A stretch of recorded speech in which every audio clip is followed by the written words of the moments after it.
Dak Prescott speaking of things that are off. And Matt Skraby. Sam must be a liker of his job. Don't blame us for any side effects. You thrilled our fans throughout the postseason with a great performance. Gwynn and Chris are ready to go. And a 2-0 to Jackson in the air to left field. That's well struck. Moniak is back. He's at the wall. It's going to go. 3-run homer, Jackson Merrill. He goes deep for the second straight game. And the Padres lead 6-0 here in the second. Yes, indeed. Could use a few more of those 3-run home runs. Came at a good time, as it turned out yesterday, for Jackson Merrill. Welcome inside, Gwynn and Chris, for a Monday, a manic Monday at that. Kicking off a new week here on San Diego's #1 sports talk station, 97.3 The Fan. Chris Ello, Matt Skraby, together in our Odyssey Palace studios. Tony Gwynn Jr., living the life. He is in New York City, where the Padres have a day off. And tomorrow they'll be taking on the New York Mets. How are things, Tony, in the Big Apple? My mic on yet? There we go. Boom. I was like, oh no. Everything's good. Everything is, we got in pretty late, really late. Probably got to head on the pillow about 3:45, 4 o'clock in the morning. And then got up and enjoyed an adventurous day with Jesse and some friends. We went by the John Boy media spot today. Wow. Pretty freaking cool, I must say. Got to see the whole setup. Got to meet Jimmy and Jake, and our one of San Diego's own Ryan Cohen's over there as well. He kind of brought us down, gave us a tour. It was pretty cool, man. They got a nice setup. Those guys love baseball. That's pretty apparent. Did you meet John Boy? I don't know his actual name. That's Jimmy. Yes, oh, okay. I met Jimmy and Jake talking baseball, right? Oh, yeah, okay. So did you give him my idea, Tony? Oh gosh. Which idea was that? I have a phenomenal idea for those guys. Oh gosh. Skraby wants us to keep it for ourselves and start using it on our show, but I don't know if I can read lips the way those guys can. Oh.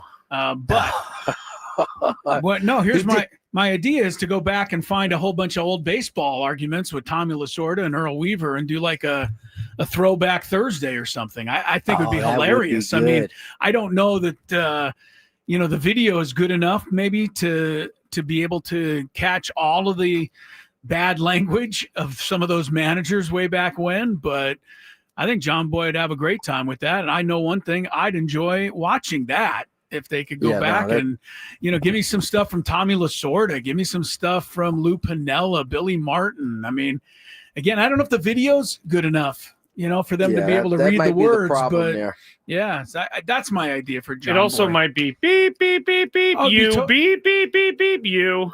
Well, not on streaming, the Earl Weaver one is just like that. You don't even get to hear any of the sentence. It's beep, beep, beep, beep. Yeah, Perfect. da, beep. Yeah, perfect. You bleep, bleep. As long as they can say it, it'll be fun. It'll be funny. And on the podcast side, you can get away with that. Right, on there if they have a podcast. Anyway, that's my idea. If you run into John Boy again, tell him I'm looking out for him. For some reason, I don't know why. The Padres do win yesterday, and they are looking very good. Even though frankly, they're not looking great. And I think that's kind of how I sum up the weekend. They got it done, obviously. They did win the 3 out of 4. I don't know did anybody leave when it was 7-0 and go to the beach yesterday and feel like you kind of had it made? Some people left for sure. I bet you some people figured that one was as good as done. But it got a little hairy there in the late innings. They were able to hang on, and all's good when you get the win. So, look, here's the Padres situation. Last 20 games, Tony, they're 8-12. And that breaks down this way. They're 5-2 against the Rockies. They're 3-10 against everybody else. So I'm not ready to, call the Padres 100% back on the beam. But the good news is they're in really good shape now. They're 6.5 games clear of the Giants. There's 2 weeks to go. There's almost no chance that anyone's going to catch the Padres. And there's still an outside chance you could catch the Dodgers. So, I'd like to see a good 2 weeks. I think, pick it up a little bit. We got Jackson going now. We got some guys going on offense. And, if we can finish on an uptick, I don't know. I'll feel better going into the playoffs because it really doesn't matter, does it? We've been proving that in the past. So, yeah, I mean, it's a pacifier for us. That's right. We feel better. Yeah, for us. We feel better that they're playing better going in. Yeah, gives you all the good feels.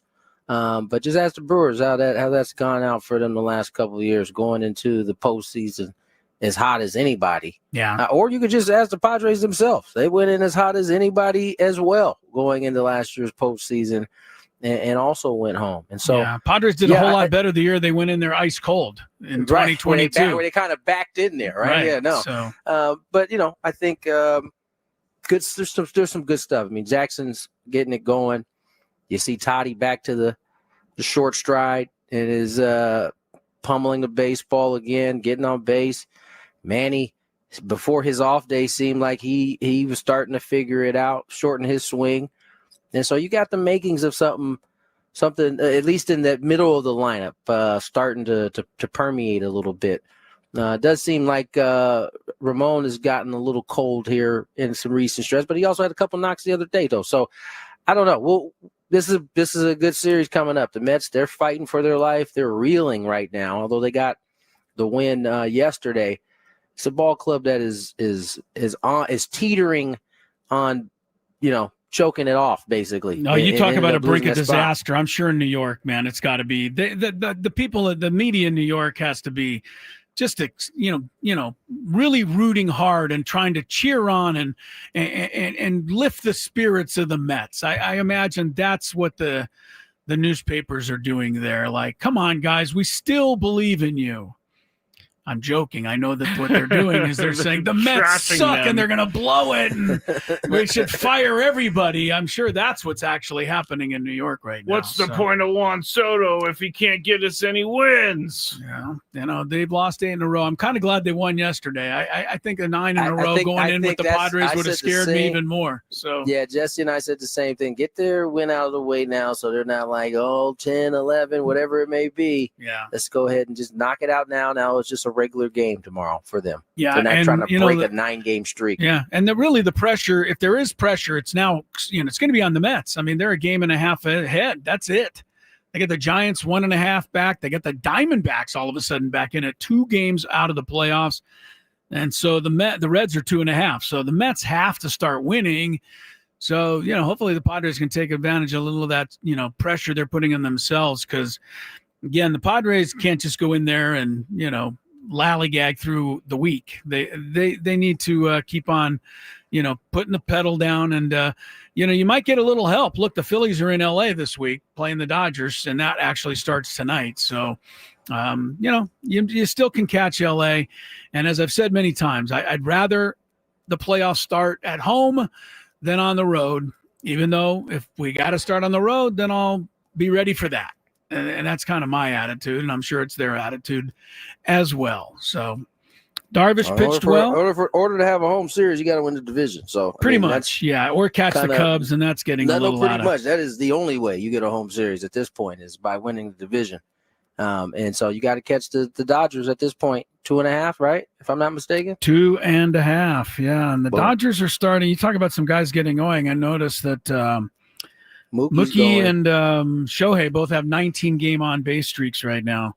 So they're starting to, get a few things done. And the Dodgers did take care of business themselves with 2 out of 3 over the Giants this weekend. So that's kind of the sorry? Gigantes, yeah. They're also making some moves trying to push themselves towards the playoffs. They're calling up their number 1 prospect. Dude, Bryce Eldridge is 6'7", 240 pounds. You're talking about the Giants, though. I thought Chris was talking about the Dodgers.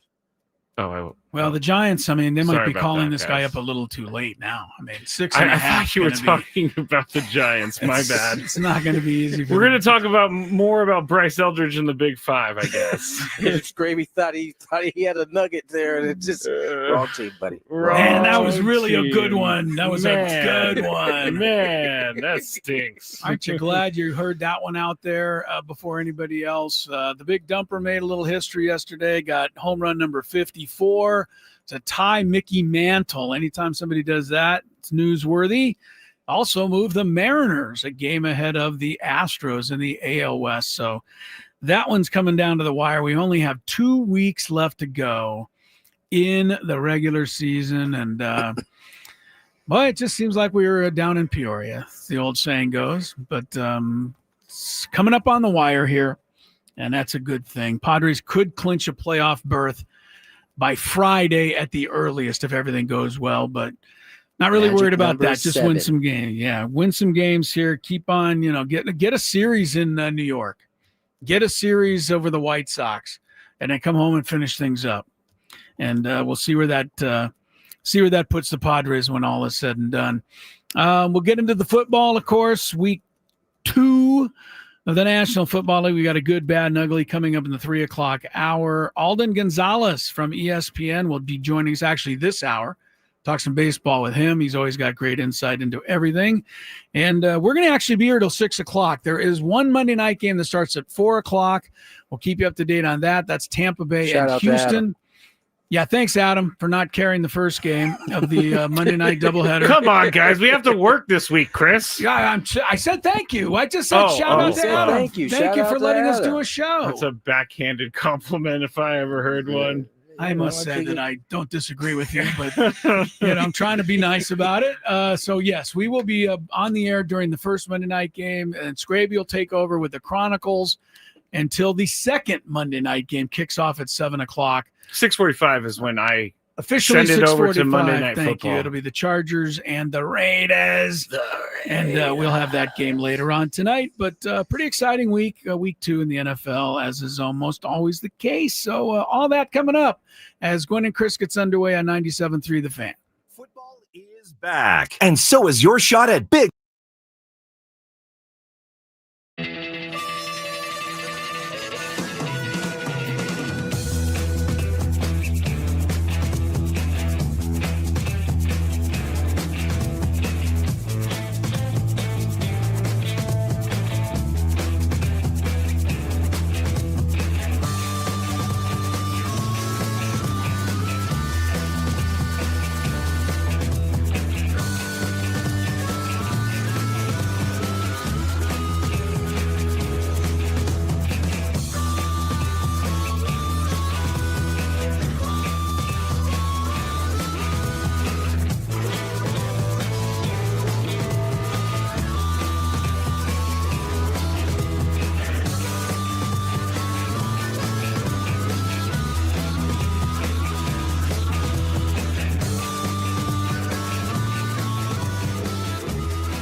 Chris, hello. Yeah, we're here in Cooperstown for 97.3 The Fan. So excited, the induction weekend for the great Trevor Hoffman. What a class he's going in with, too. Let's take a look. Of course, Alan Trammell from Kearney High School in San Diego. And then, of course, the Detroit Tigers' great shortstop, Jack Morris, in a Tiger uniform there, but I always remember him pitching that 1-0 shutout in Game 7 of the 1991 World Series for the Minnesota Twins. Maybe the greatest postseason pitching performance of all time.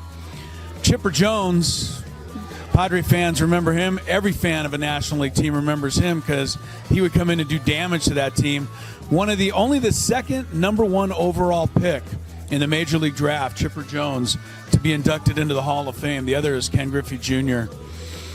Vladimir Guerrero, never met a pitch he couldn't swing at, and powerhouse hitter for the Expos, and then, of course, the Angels at the end of his career. Jim Thome, over 600 home runs, mostly with the Cleveland Indians. And then, the guy down here on the end who used to get all these guys out all the time, Trevor Hoffman, the greatest Padre reliever of them all.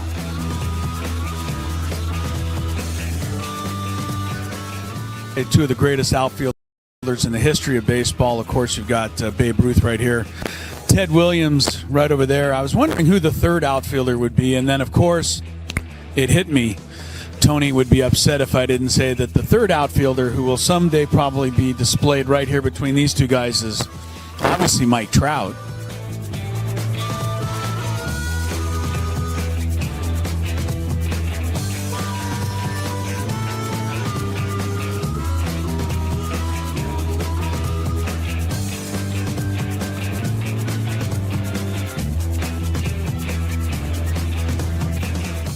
And this is the San Diego Padres locker room here in Cooperstown.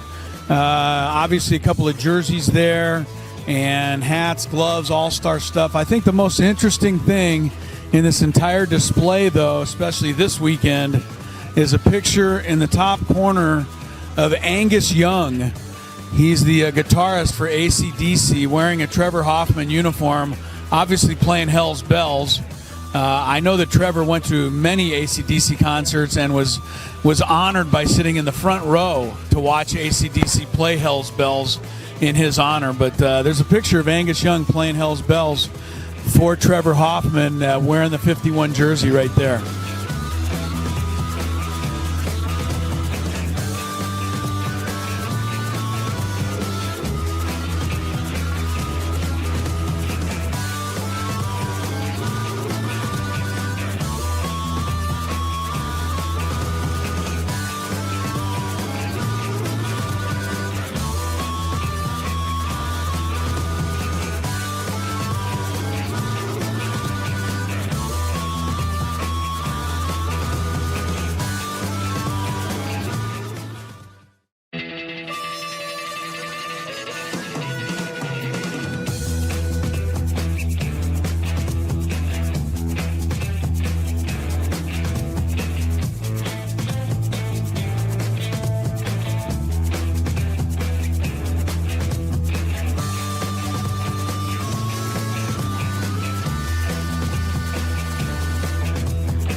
5:17 here in the NY, 2:17 in San Diego. Tony Gwynn Jr., Chris Ello, Matthew Skraby, the dynamic duo of the Padres.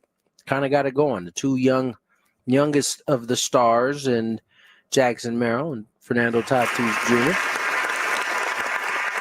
put together, I'd say some pretty, good numbers over the course of the last 10 games. Now, for Tatis, it's not as sexy.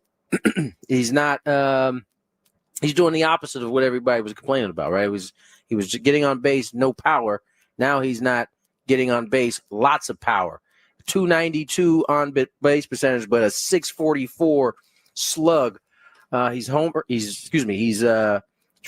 that. I'm sorry, I'm reading. That's Jackson's numbers. Jackson was the one with the 292, but the same goes for Toddy. Toddy's not getting on base as much. He's still getting his walks here, but 271, 521 slug. His OPS is 854. Jackson's is 936. And as Chris mentioned earlier, Jackson's starting to heat up. Toddy's kind of, I think, trucking along, finding some rhythm there at the plate. And these are all good signs, man. The Padres can't. We said the other day, Padres can't be their best versions of themselves without Manny being who he is. They can't reach their full potential. The same goes for these two guys as well. Like, they can't reach the full potential offensively unless these guys are banging away at the baseball. And it certainly looks like Jackson's finding his way. I think Toddy's settling in again on the not having the big leg kick. It's kind of the abbreviated version, and he's having some success doing it. Why does he ever do it? Why does he keep doing it, you mean? No, why does he ever do the big leg kick? Because that's when he gets in trouble. Yeah, no, I'm not. It's so weird. It's so weird. I know you can't control it because it's just the way the world goes. You just wish it like never happened. Like he never had a slump, but they all do. And you mentioned it. Laureano's, been down a little bit. Hearn, contributed a ton right when he got here. But this is the way it goes. I mean, if you ever had all 9 guys going at once, then you'd be, the 1998 Yankees, but it doesn't happen often. So yeah, the more guys that get going, the better. Darvish, I thought, pretty solid yesterday. I want to keep seeing that. I want to see Michael King tomorrow night. Give me another, good ramp up type start. Pavetta's been Pavetta consistently. Vasquez is starting to step into the fold a little bit. Pitching's going to win in the end, right? We know that. Yep. Yeah, I think that's certainly the case. And listen, I think the starters have done a good job. I mean, remember they couldn't get to the 5th. What was it, like last week, 2 weeks ago? They couldn't get to the 5th. We had like a string of 4 outside of Pavetta. He was the only one who got to the 5th. But then, I think this homestand, I think everybody went at least 5 in this homestand. And Sears went 4 1/3, but close enough. Okay, so Sears was the only one there. No, it's not close enough. That's why, I mean, did they win that game, the Sears game? No, that was Friday night. They lost 4-2. He was cruising, and then he gave up a 3-run home run to what was his first ever major league hit. Krim, yes. Blaine Krim. And then another home run right after that. Unbelievable. Blaine Krim. 3-run homer for his first major league hit. That come from? I have no idea. Not only that, it was in the upper deck. He launched it. It was a monster. First of all, the dude is not a small character. No, but he might be short, but come on. That dude is he got some muscles. I think that's why he's in the big leagues, is because they want him to do just that, and he did it. Yeah. Good Good for Blaine Krim. Couldn't be happier. Why couldn't you have gotten your first hit like just a weak grounder through the middle or something? Yes, couldn't just be looking happier. Looking at Toddy's numbers over the course of the season. We got 2 weeks to go. Most plate appearances of his career. Most runs will be of his career. 102 runs on the season. He's going to have the most hits he's ever had in his career. He's probably going to fall short on the doubles. 20, just to go over what he's done home run wise throughout his career: 22, 17, 42, 25, 21, 22. I would say this is kind of where he has typically been throughout the course of his career. 22, I'd say he probably could end up with 3-4 more before it's all said and done. Stolen bases most of his career, walks most of his career, hasn't punched out as much. I mean, he's not gonna touch that record this year. He thinks most he's punched out is 153. On base, hovering around a career high. He's probably not gonna get to, considering the amount of at bats, this probably will end up being his career high, right? I mean, he hadn't had a year in which he reached 500 at bats until 23. That was the first time he got to that. And so, all in all, man, you start looking at his year, he's put together a pretty good one. Certainly not of his best of the best, but certainly right into his averages that he normally has. With the fact that he's done better is certainly encouraging, and the pop has been there, and that they needed that, and that's what I think a lot of us were saying when he was going through the drought. He was getting on base, he was still contributing. That is a credit to him, but I do think the Padres need some slug, and he's starting to give it to them, and I don't think anybody would argue, Tony, that he can't go through the months of June and July come the first week of October. He's got to be, contributing. Wait, what? Say that again? He can't slump like he did in the playoffs if they're going to get where they want to go. Right. I mean, Manny can't have the kind of slump he's had the last month once we, start playing for real in October. And that's just how it's going to work, because they're either going to, be hot at the right time like everybody was on the Diamondbacks a couple of years ago, or not.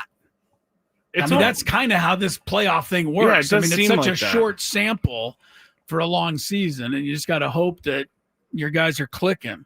I guess the 4Ks that he had on Friday night, Fernando, he called his dad the next morning to talk things over because he was upset about striking out 4 times.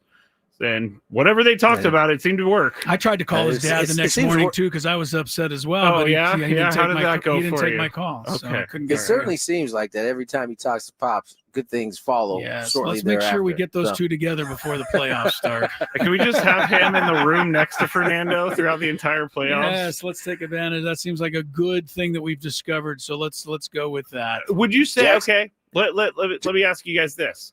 Would you say that actually Fernando, with his defense that he's playing and all the other numbers we just talked about, do you think that he is having one of the better years of his career? No, I Okay. don't. But I do think this is the most games he's ever played. He's posting. And, I think there's value. It may not have felt like it, but I think he'll be a better hitter after kind of going through this year, right? I mean, you learn a little bit about yourself when you're going through some of these ruts, especially one as long as he was going in terms of power. It just wasn't something that he was used to doing. And so I don't think it's his best year, but I certainly don't think it's this is his second best year in terms of WAR, as a player. Outside of the year he hit 42. And so I think this has been a really good, solid year for him. And that the crazy part is they'll think there's more in there. There's more in the tank, I think. There's nothing to convince me he's having a great season more than a good WAR statistic. I'll say that. You guys know I love that stat. Yes, we love it. Go ahead. No, never mind. Sorry. I wanted was going to take us in a different direction. Since we're sitting and just finishing up the weekend series and the Padres are off, you brought this up on the sheet, Skraby, and it's worth mentioning that Mike Shildt is like a win or two away from the best 2-year stretch any manager has had in the history of the Padres. And, we have spent so much time. And when I say we, I mean all the listeners. I don't mean me and Tony, honestly. I mean, we as fans have spent so much time doubting Mike Shildt, giving up on Mike Shildt, thinking we're way smarter than Mike Shildt, basically just flat out disagreeing with almost everything he does.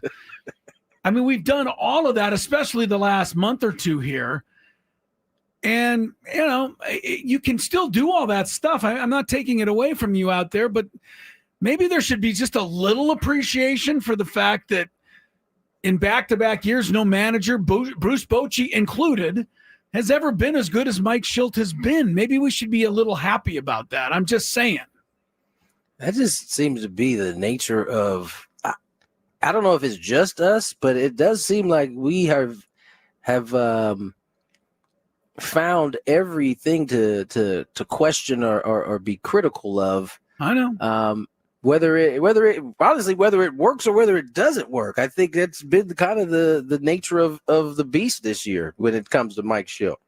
Do you think it's because the Padres actually have their best shot ever? And so everybody's just kind of maybe second guessing all the decisions just because they want to see it happen so bad that they get to the World Series? I don't know that's that.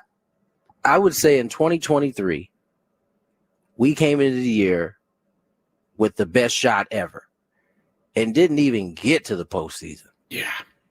So, I mean, what is that the best shot ever? I mean, let's go back. Let's go back to February. We didn't even know what the starting rotation was going to look like. We didn't even have Nick Pivetta yet at that particular time.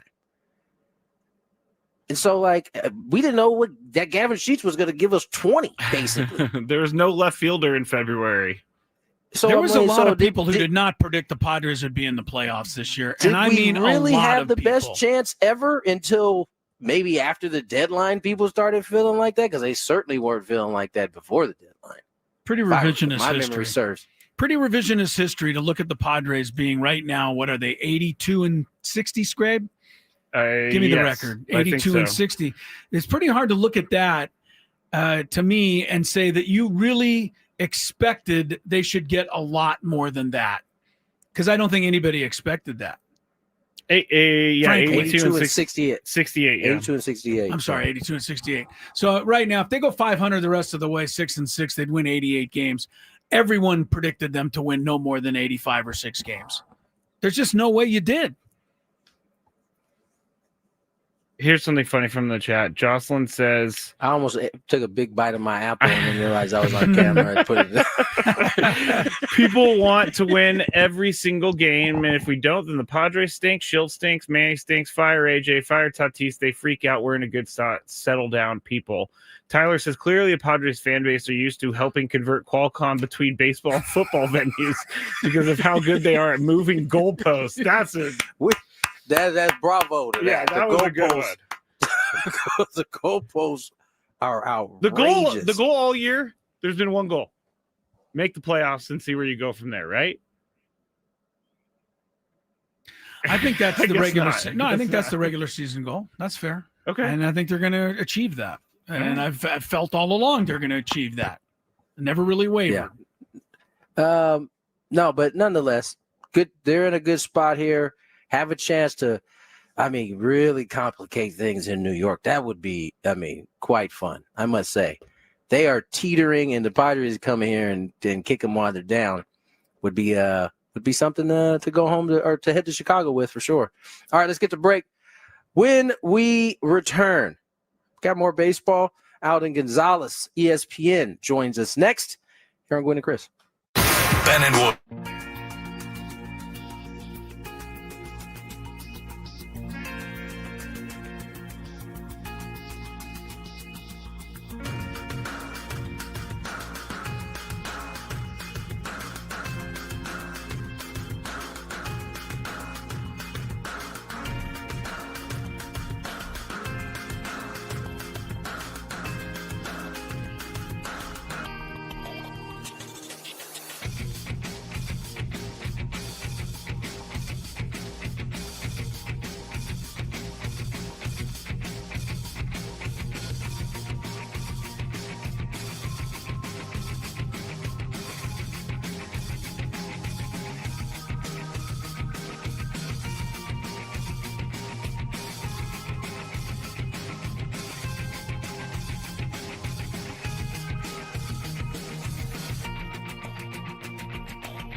.237 is the time. Welcome back. Marcello.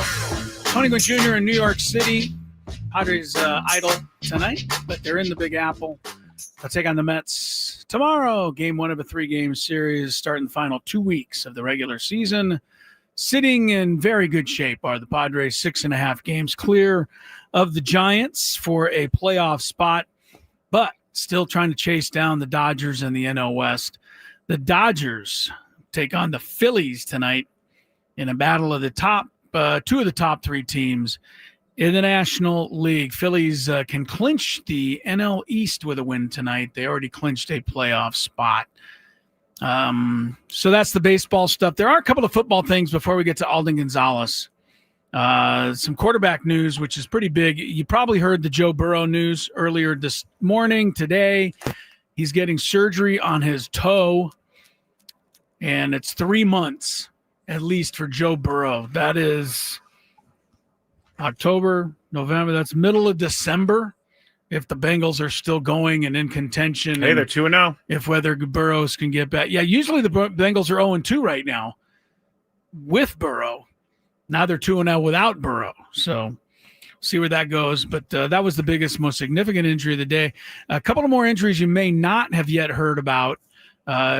Evidently, Jaden Daniels of the Commanders got hurt in that Thursday night game against the Packers. First play of the fourth quarter, wrenched his knee. He is iffy, they're saying, for Washington's next game. And the other one was J.J. McCarthy last night. And they're saying 2 to 4 weeks for him. What was the injury for him, Skraby? High ankle sprain. Yeah. And those can be longer usually than 2 to 4. Those are really tough. Are we talking football later on in the show too, or is this? Okay, I just want to make sure. I'm going to call Alden Gonzalez. Yeah, no, we got the good, the bad, and the ugly. We got plenty of football time, but I wanted to get those stories to the folks who might be tuned in and may not have heard those yet. Look forward to hearing from you guys on the football side of things today. Well, let's just start with this while he calls Alden Gonzalez. Yeah, and I knew that was coming. It's unbelievable to me, Tony, and we'll discuss it later. But in a league where every yard is measured by a computer, every measurement now is measured by some sort of, thing that monitors inside of a football. Everything is computerized and done with AI. You can kick a field goal 5 yards wide of the post, and the ref looks up and goes, "Yeah, it's good." And that was what helped the 49ers win yesterday. So we'll talk. Did that really happen? Wait. We'll talk. Oh, don't wait. Did that really happen? Yeah, no, wait, because we get Alden Gonzalez on the line. I know. And that's exactly why I said that right there. I knew you were. That you couldn't Great get back at me. tease. Not a great tease. He's attacking my team for no reason. I'm attacking the NFL for allowing that kick to be called good. All right. Let's get to Alden Gonzalez from ESPN. Thank you, Alden, for putting up with our shenanigans. How are you, sir? Always good to talk to you. Not a problem, guys. Doing great. Thanks for having me on. Of course, 2 weeks to go, and that's always kind of an exciting time. What are you looking for from, these teams? Let's say the Dodgers and the Padres. What are you looking for the next 2 weeks going forward? They're both going to be in there. We don't know exactly where they'll land. But what kinds of things are going to make you feel better? What things are you, still a little concerned about? From the Padres' perspective, and they showed signs of this over the weekend, albeit against a historically bad team in the Rockies. But for me, with them, it's been about their offense. And, you guys have watched this a lot more closely than I have. So correct me where you think I'm maybe not fully accurate, but Fernando Tatis Jr., Luis Arias, Manny Machado, the guys making up the top three spots in the lineup, they went weeks without really producing. And so I think it's a big reason why this team didn't really get off the ground. Some great signs from Tatis lately. Jackson Merrill has been hitting a lot better. That's a very welcome sight for the Padres. Obviously he hasn't had the year that we all know that he's capable of. But for them, it's about the top half of their lineup producing at the level that they should. And it's about their rotation. I know, there's some questions with the bullpen with Jason Adam going down, David Morgan going down, but I'm not really worried about their bullpen in October. I still have things that I want to see from their rotation, whether it's from somebody like Michael King or maybe somebody like a Randy Vasquez, if he's going to step up and prove worthy of a rotation spot. And for the Dodgers, it's their bullpen. It's kind of like the inverse problem between the Padres and Dodgers. It seems as if the Padres, even with Jason Adam out, I think they're going to try to overly rely on their bullpen in October, especially in short series. Whereas I think the Dodgers are going to probably try to get creative with those 6 starting pitchers that they have.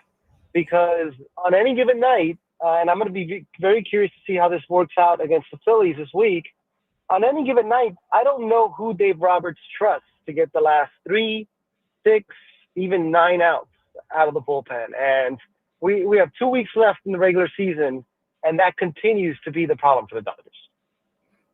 Alden Gonzalez joins us here, ESPN. And Alden, you see both of these teams often. You just kind of went over the team's strengths and weaknesses.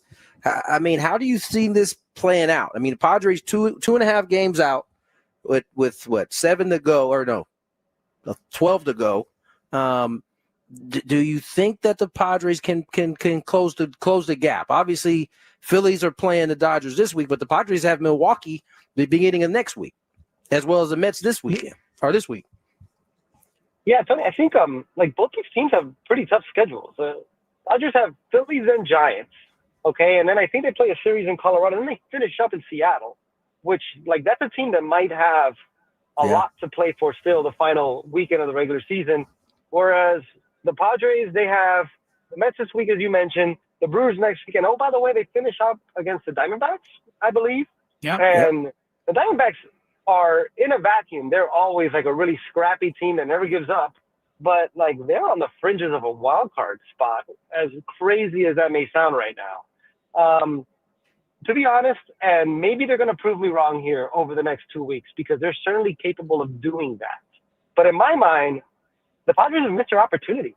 The opportunity was right there for them to close the gap in the division, even take the lead in this division, particularly when the Dodgers went to Pittsburgh and Baltimore about a week or 2 ago.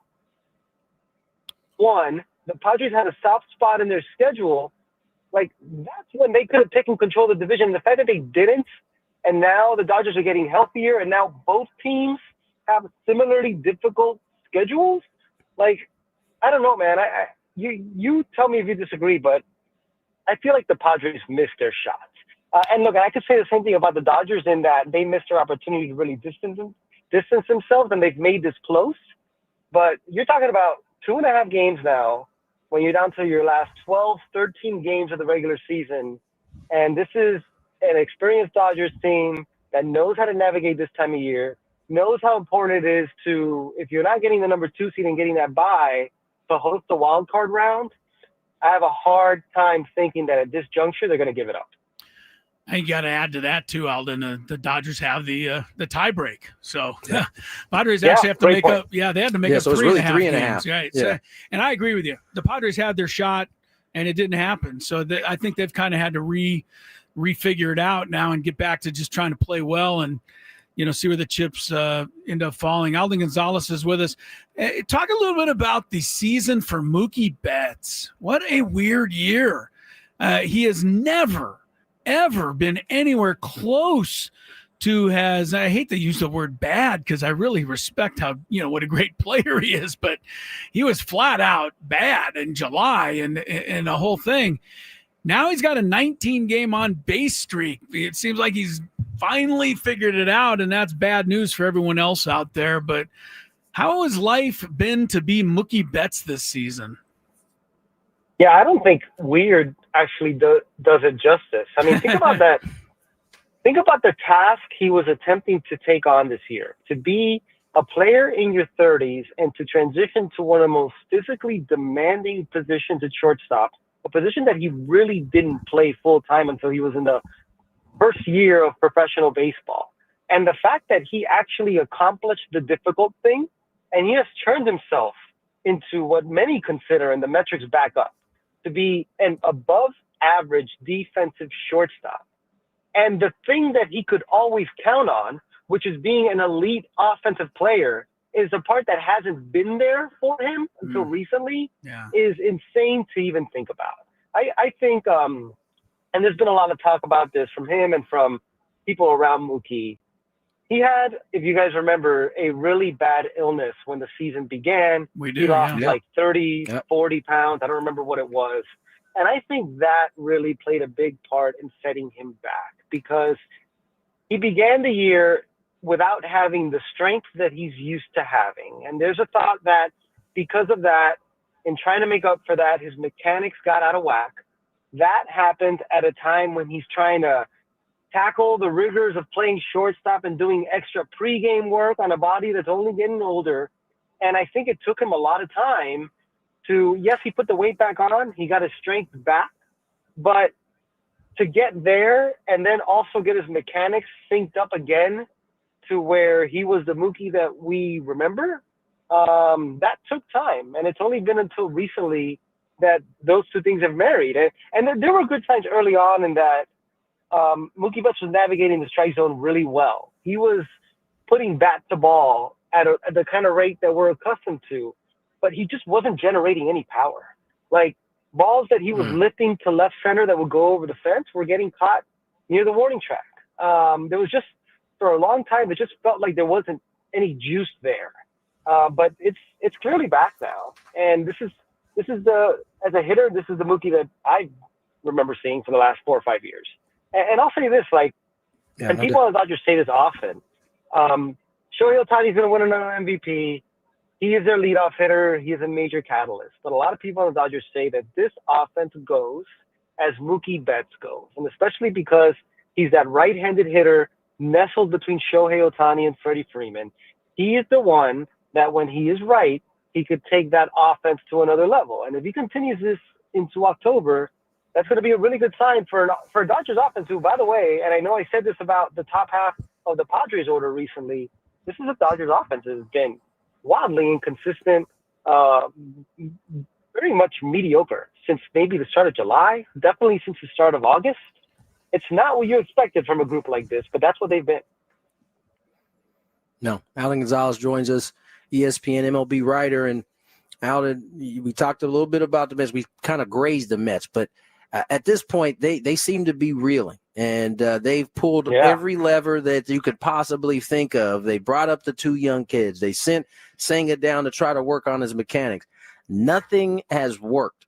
Do you think the Mets are toast as the Giants have all of a sudden, you mentioned the Diamondbacks, the Reds, all of these teams that were like 5 or more games out like a week ago are all within striking distance. Do you think the Mets can close the deal?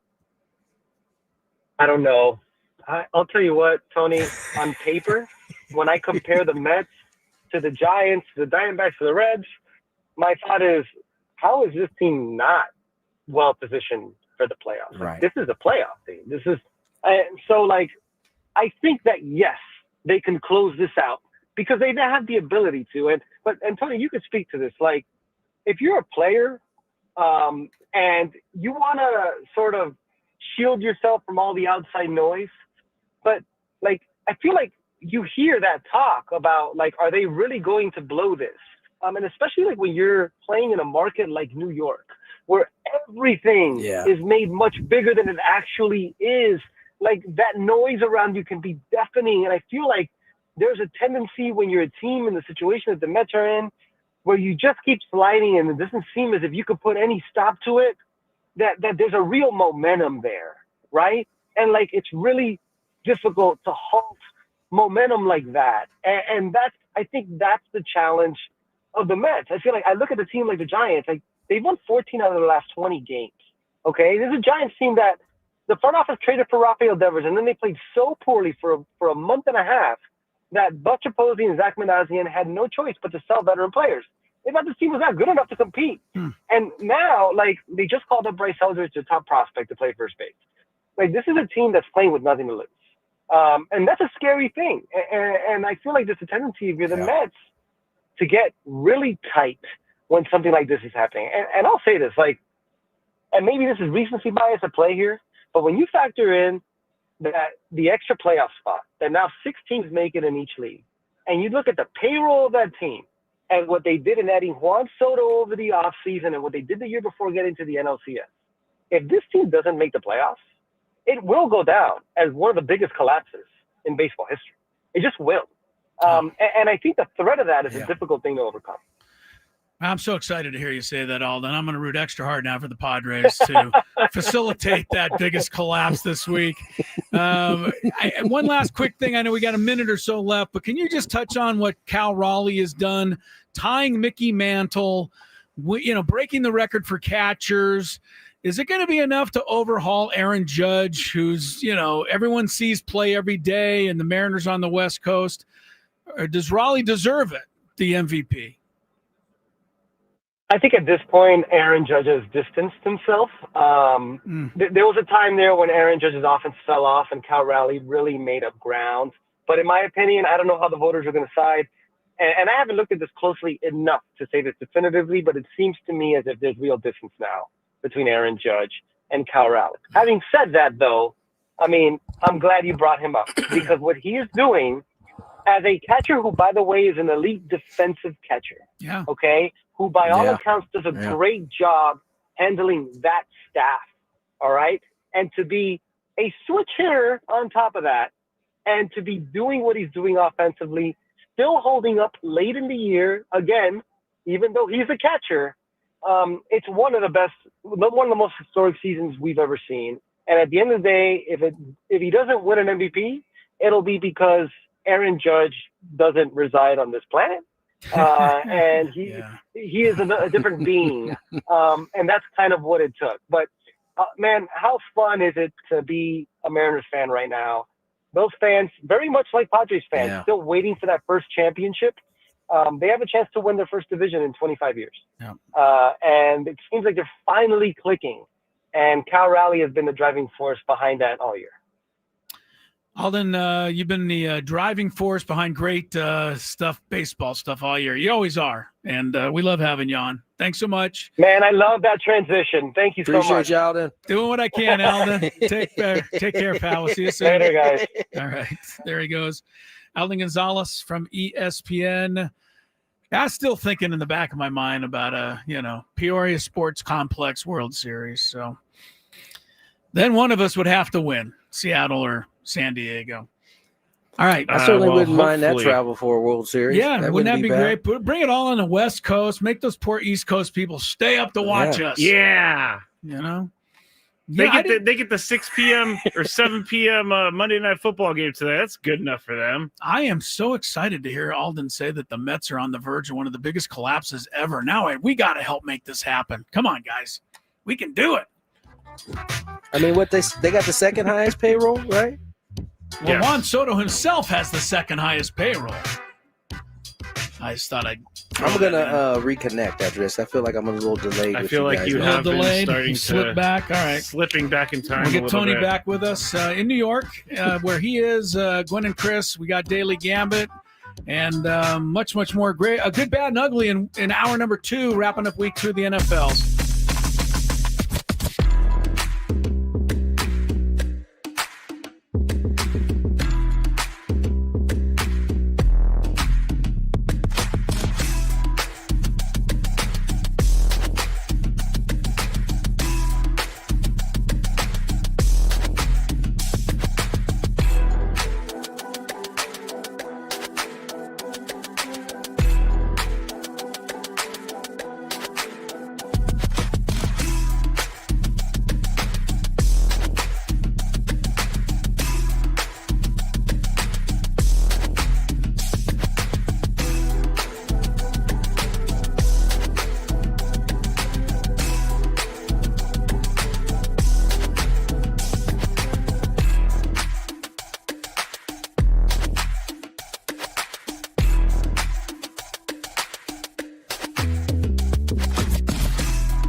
I hope this is better. I think it is. All right, 3:01 on the clock. Nice, yeah. Chris, hello. Matt Skraby. Your lips are moving at the same time the words are coming out. It's good. Actually working well. You know what was funny was that got worse as we were on because I didn't start that way. I was pretty good to begin, and I could hear the what I like to call tech gremlins in my ears making all kinds of crazy. I know exactly what you're talking about. And then it just slowly got deteriorated from there. So we're back. Daily Gambit coming your way here shortly. You know, you guys, I got a little time here to talk some smack. You guys aren't as loud on, you guys didn't see anything kind of off kilter in that Eagles-Chiefs game? Everything went smoothly there? No refs doing anything egregious or nothing like that? Well, they did forget to call a penalty against the Eagles on a touch push. So, no. We'll talk about that in the Big Five too. But there are people that are very upset about the offsides on the Eagles side. I guess. Let's go back to the field goal that was way wide. Okay, we're not talking about the 49ers. Why not? We're talking about the Chiefs. We can talk about that too because I didn't see that. Skraby, what's your take on this? I heard Chris's idea on what happened. It was the first field goal of the game. What do you say there, sir? It was the first field goal of the game, right? It was 0-0. The guy kicked it. Probably didn't even see it. He kicked it like 19 miles above the post. So there was no way to really know officially. But it was, they showed one angle where it looked no good. They showed one where it might have been good, but they just called it good. And I just think it's funny in a league where everything is so precise and exact, that if you kick a field goal like that, they don't really know. There's no technology we can use to extend the goalpost like fake goalposts straight up to the heavens. I'm sure. I mean, you can do what is it called, invisible fence for dogs, but you can't do something for a football in the NFL. I mean, they're marking the first down marker now. I haven't even really that seen AI this type, technology that tells you before they even measure whether it's short. Yeah, but it's not. To me, it doesn't. I haven't seen it. Number one, and I've seen it a few times. You have, okay? Yeah, it seems like it works every time. So where are you seeing this at? Yeah, I haven't watched this. They show it on the screen. They bring it up on the screen. It's like in tennis when there's a close shot, they'll show a shot of the ball landing and go, it's in or out. Every time they run a running play right near the first down marker, the yellow line, and it's kind of close, they usually put it up on the TV screen that the ball's either over the line or not. I've seen it a few times. I haven't seen it yet. I've seen it a few times. I've watched a lot of football in the last 2 weeks, and I have not seen it. Maybe I just saw it in a college game, and I thought I saw it, but in an NFL game, but I'm pretty sure I saw it in the NFL. Anyway, the 49ers, they benefit from stuff like this all the time. I mean, you talk about cheaters.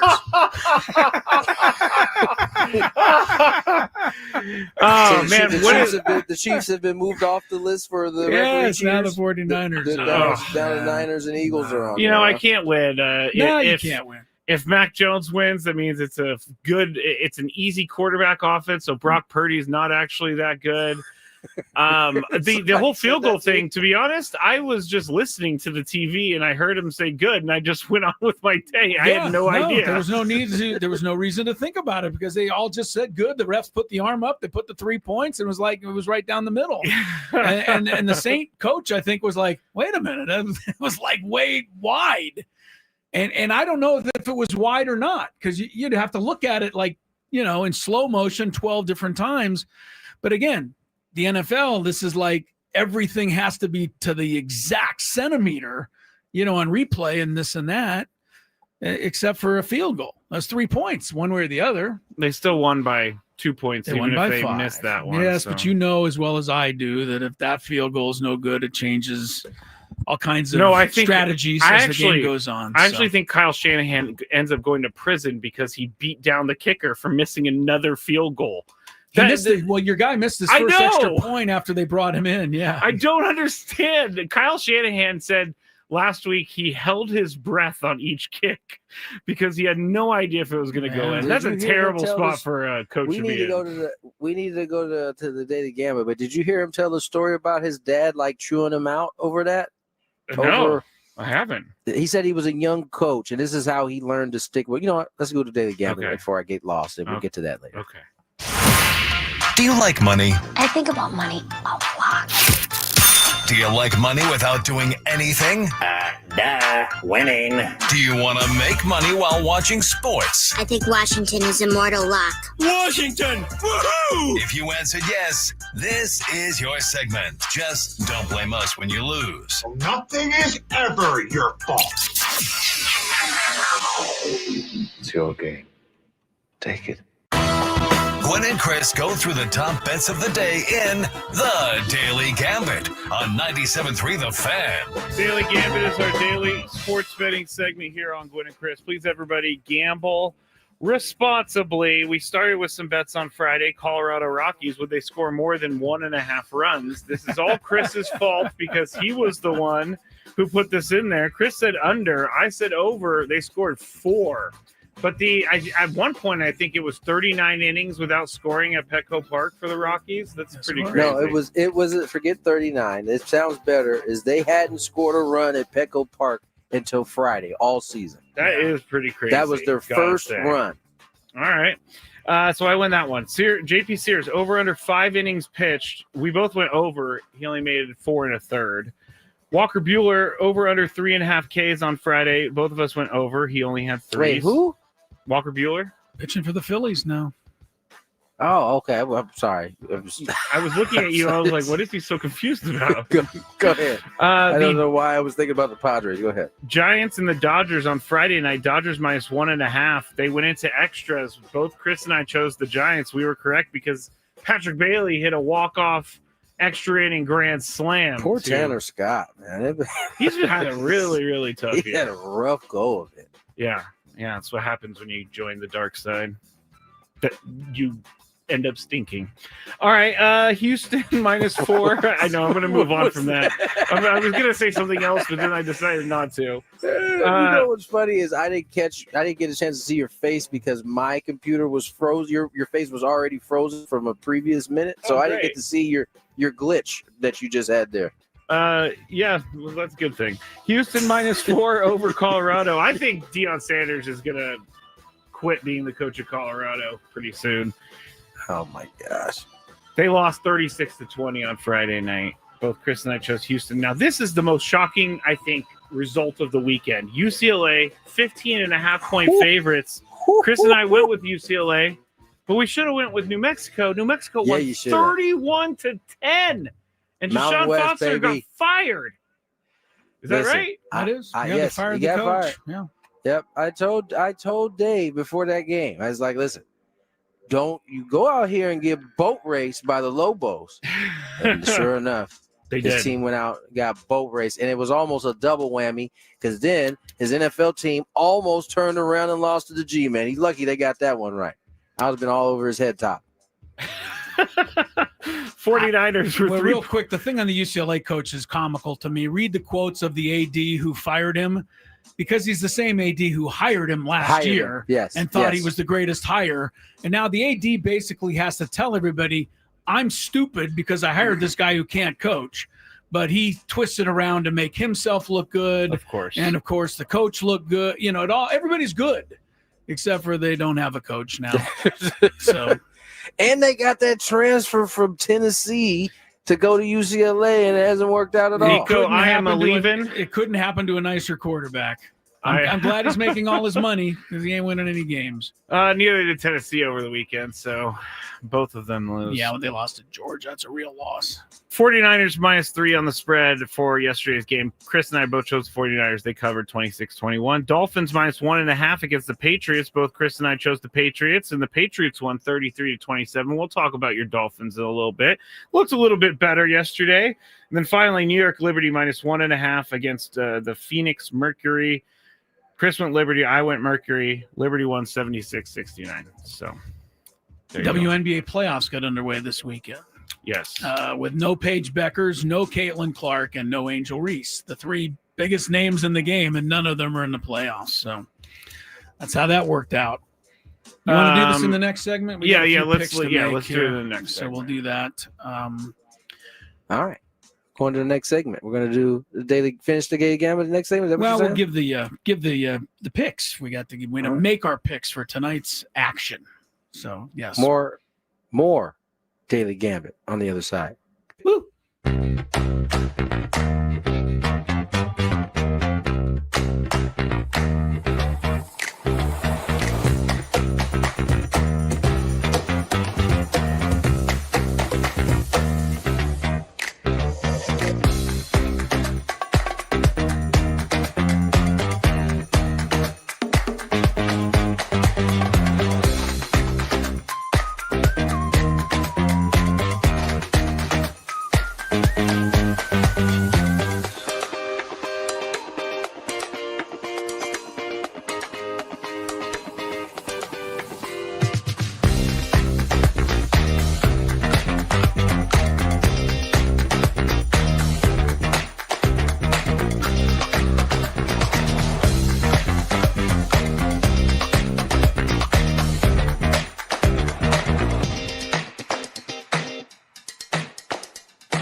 gets a little Chronicle action in. That's right. Ahead of the Chargers and the Raiders. And we do have to talk about, we don't have a moment here, but got to talk about the rivalry. Jim Harbaugh and Pete Carroll, they absolutely despise each other. Which is hilarious. And they have for a long time. Both of them are cheaters. Well, they have something in common, which is that they're cheaters, but they both despise. What's Pete Carroll? Oh, yeah, he basically cheated his way to a national title and gave Reggie Bush a free house. And I'm sure that's all that is known. There's Tony, much more. Tony, I don't know where Tony went. Because Tony, I see the corner of his room. Oh, well, hopefully he'll be back shortly.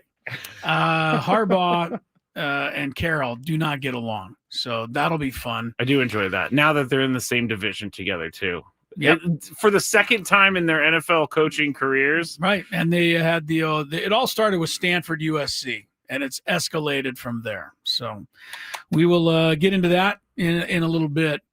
We also got the good, the bad, and the ugly from week number 2 of the National Football League coming up at the bottom of this hour. So we look forward to that. Right now, though, Skraby, we got to pick things up on the Daily Gambit. I'm not sure where he went. I might text him to see if he's okay here in a second. Hope he didn't, yeah. Did you think he fell in the shower or something? I hope he didn't meet with foul play.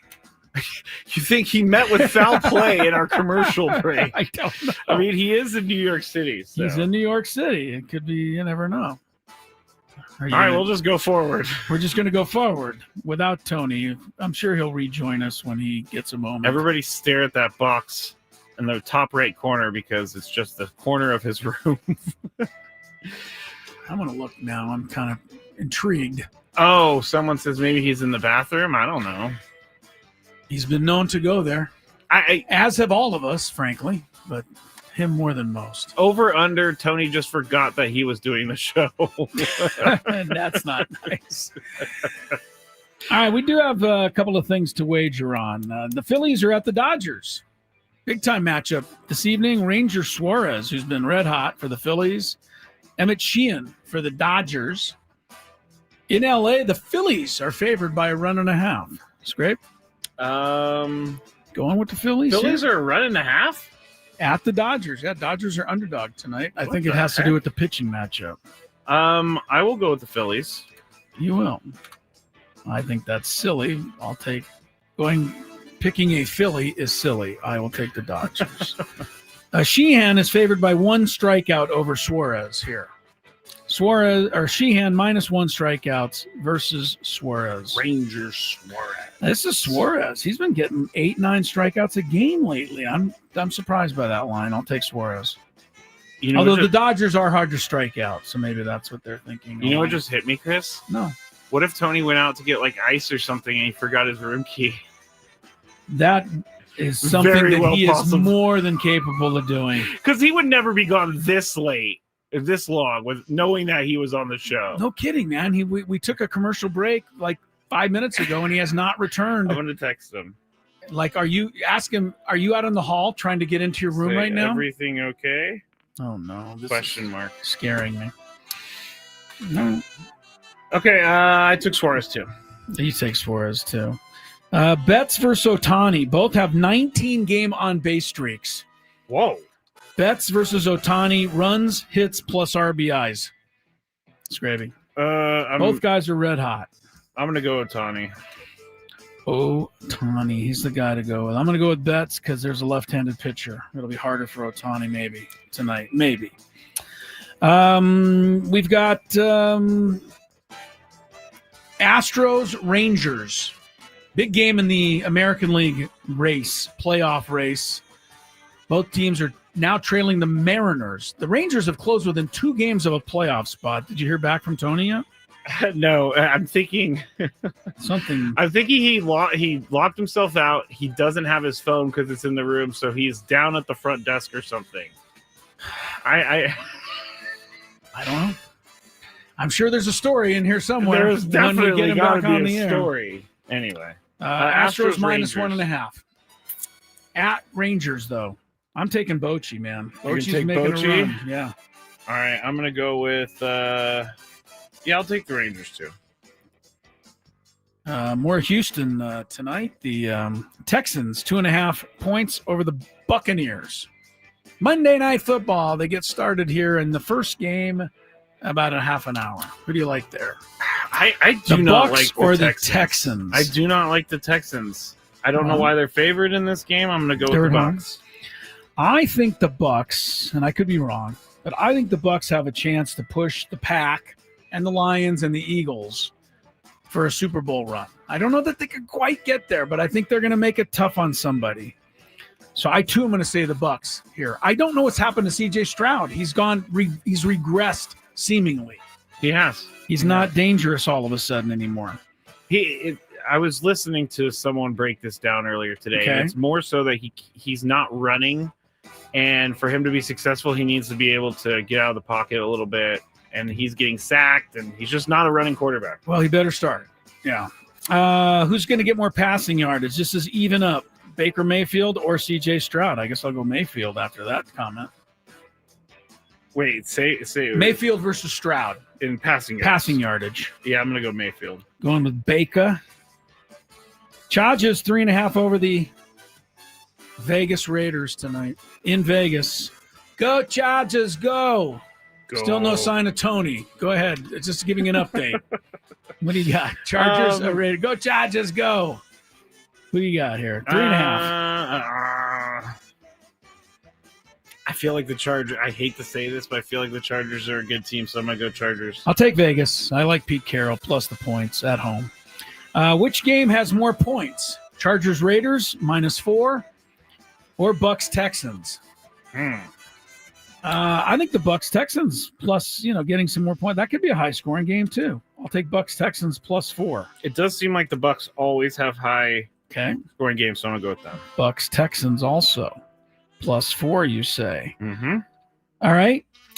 Justin Herbert 277 passing plus rushing yardage. Justin Herbert always gets way more rushing yardage than you ever think he's going to get. He does. Because he doesn't look to run at all, but he ends up doing it, and he does it pretty well. Yeah, he's good. He does good at it. What was the number? 247? 277. 277. It's a lot. Over. Let's see if the Raiders are going to keep it close. He'll be under. And you have an interest in this bet here because you're playing against Keenan Allen. My wife has him in fantasy football, and you're trying to hang on to a victory. I am. So Keenan Allen -1 yard versus Brock Bowers. I guess Bowers is a little dinged up, but I think Bowers here. Even though Keenan Allen, Bowers is a go-to for the Raiders, isn't he? He is, yeah. So I'm going to take him plus a yard. I'm going to go Brock Bowers too. All right. We'll give our fantasy stuff update. I guess we can do it right now because that's it for the picks. You are still Tony looks like he's going to win. Looks like I'm going to win. So we're both going to be 2-0. You're going to need to hang on against my wife to avoid going 0-2 in our league. The fantasy, things aren't going well for not me. yet. It's early. The survivor pool update there. We lost only one player this week, and that one player contestant picked the Steelers. We would have lost a lot more because a ton of people picked the Cowboys, and it looked like they were going to lose, but they did not. So that's an update on our survivor pool. There's still like 70+ people alive through 2 weeks. So good job on everybody there. I was a little concerned about the Ravens against the Browns yesterday, but then they ended up figuring it out and scoring a bunch of points. So yeah. Who did you pick? I had the Cardinals, who tried to give it away at the end against the Panthers. They certainly did. Did they? The Panthers recovered an onside kick? Oh yeah, like easily. You have to declare onside kicks. It was so easy. Like like the Cardinals weren't even there. They just onside kicked and jumped on the ball. I'm like, where? What are you doing? So yeah, the Cardinals tried to blow that at the end. Everybody's very concerned about Tony, and I took him off the screen because he's not back. I guarantee you, he got locked out of his room. I don't think you're wrong, because that makes sense. But how far away is the lobby? Of course, the New York hotel, it could be one of those ones where you got to wait a while to get up to the. And he's just sitting in line. I don't know why I find this so funny, but it is. Well, it's funny to if me. it's funny if he comes back with a funny story. Yeah, like it's I locked not myself funny. out. It's not funny if he fell and hit his head somewhere Well, and we don't know where he is. Of course, That's not funny. Of course, that's not funny. He's obviously not with his phone because he hasn't gotten back to us. Has Tony locked himself out before? Not during the show, but I'm sure he has at one point in his life. Of all people, Tony would certainly seem to be one who would do it. Oh, August also says, Clinton said, got to use the key card for the elevator too. So maybe he's just stuck. Can't even get down? No, you don't need the key card to go down. Okay. You only need those to go up. You should be able to get down to the lobby to say, hey, I locked myself out. I mean, this goes back to the time that I was a drinker and I was in Dallas in a hotel and I was sleepwalking as a drinker and I locked myself out of my room in bright orange boxers and I had to go to the front desk and get a new you're saying key. People noticed you? And then the guy at the front desk goes, sir, can I see some ID? And I was like, I don't have any ID. And he just thought it was hilarious. All right. There's two big reasons to stick around here. One is for the good, the bad, and the ugly, but maybe even more important is to find out what in the world happened to Tony Gwynn Jr. So if it's something news breaking, we're going to have to break into the middle of the commercial. Yes. Otherwise, just wait. We'll tell you how this all turns out when Gwynn and Chris continues, or is it just Chris continues? Ben and Woods on the Fan. Go.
in New York City. But if we do, can you go to the Padre Hotel and knock on Tony's door?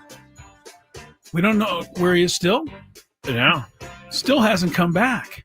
And I turned on It's been 20 minutes now. I know. Now I'm starting to get a little worried. Yeah. Where'd he go? What happened?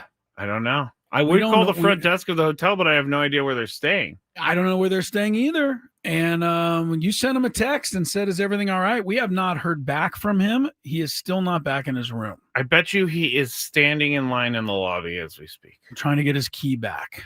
Someone said text Jesse or Dave, and it's really not a bad idea. Maybe at the next break, though. Yes. If we get to the next break, we got to text those guys so that they can go make sure he's okay. Because I don't know where he is. It's crazy. Dave Marcus is probably the one to text. We'll text Dave. Because he's, Jesse could be doing anything, but Dave's always there ready to go.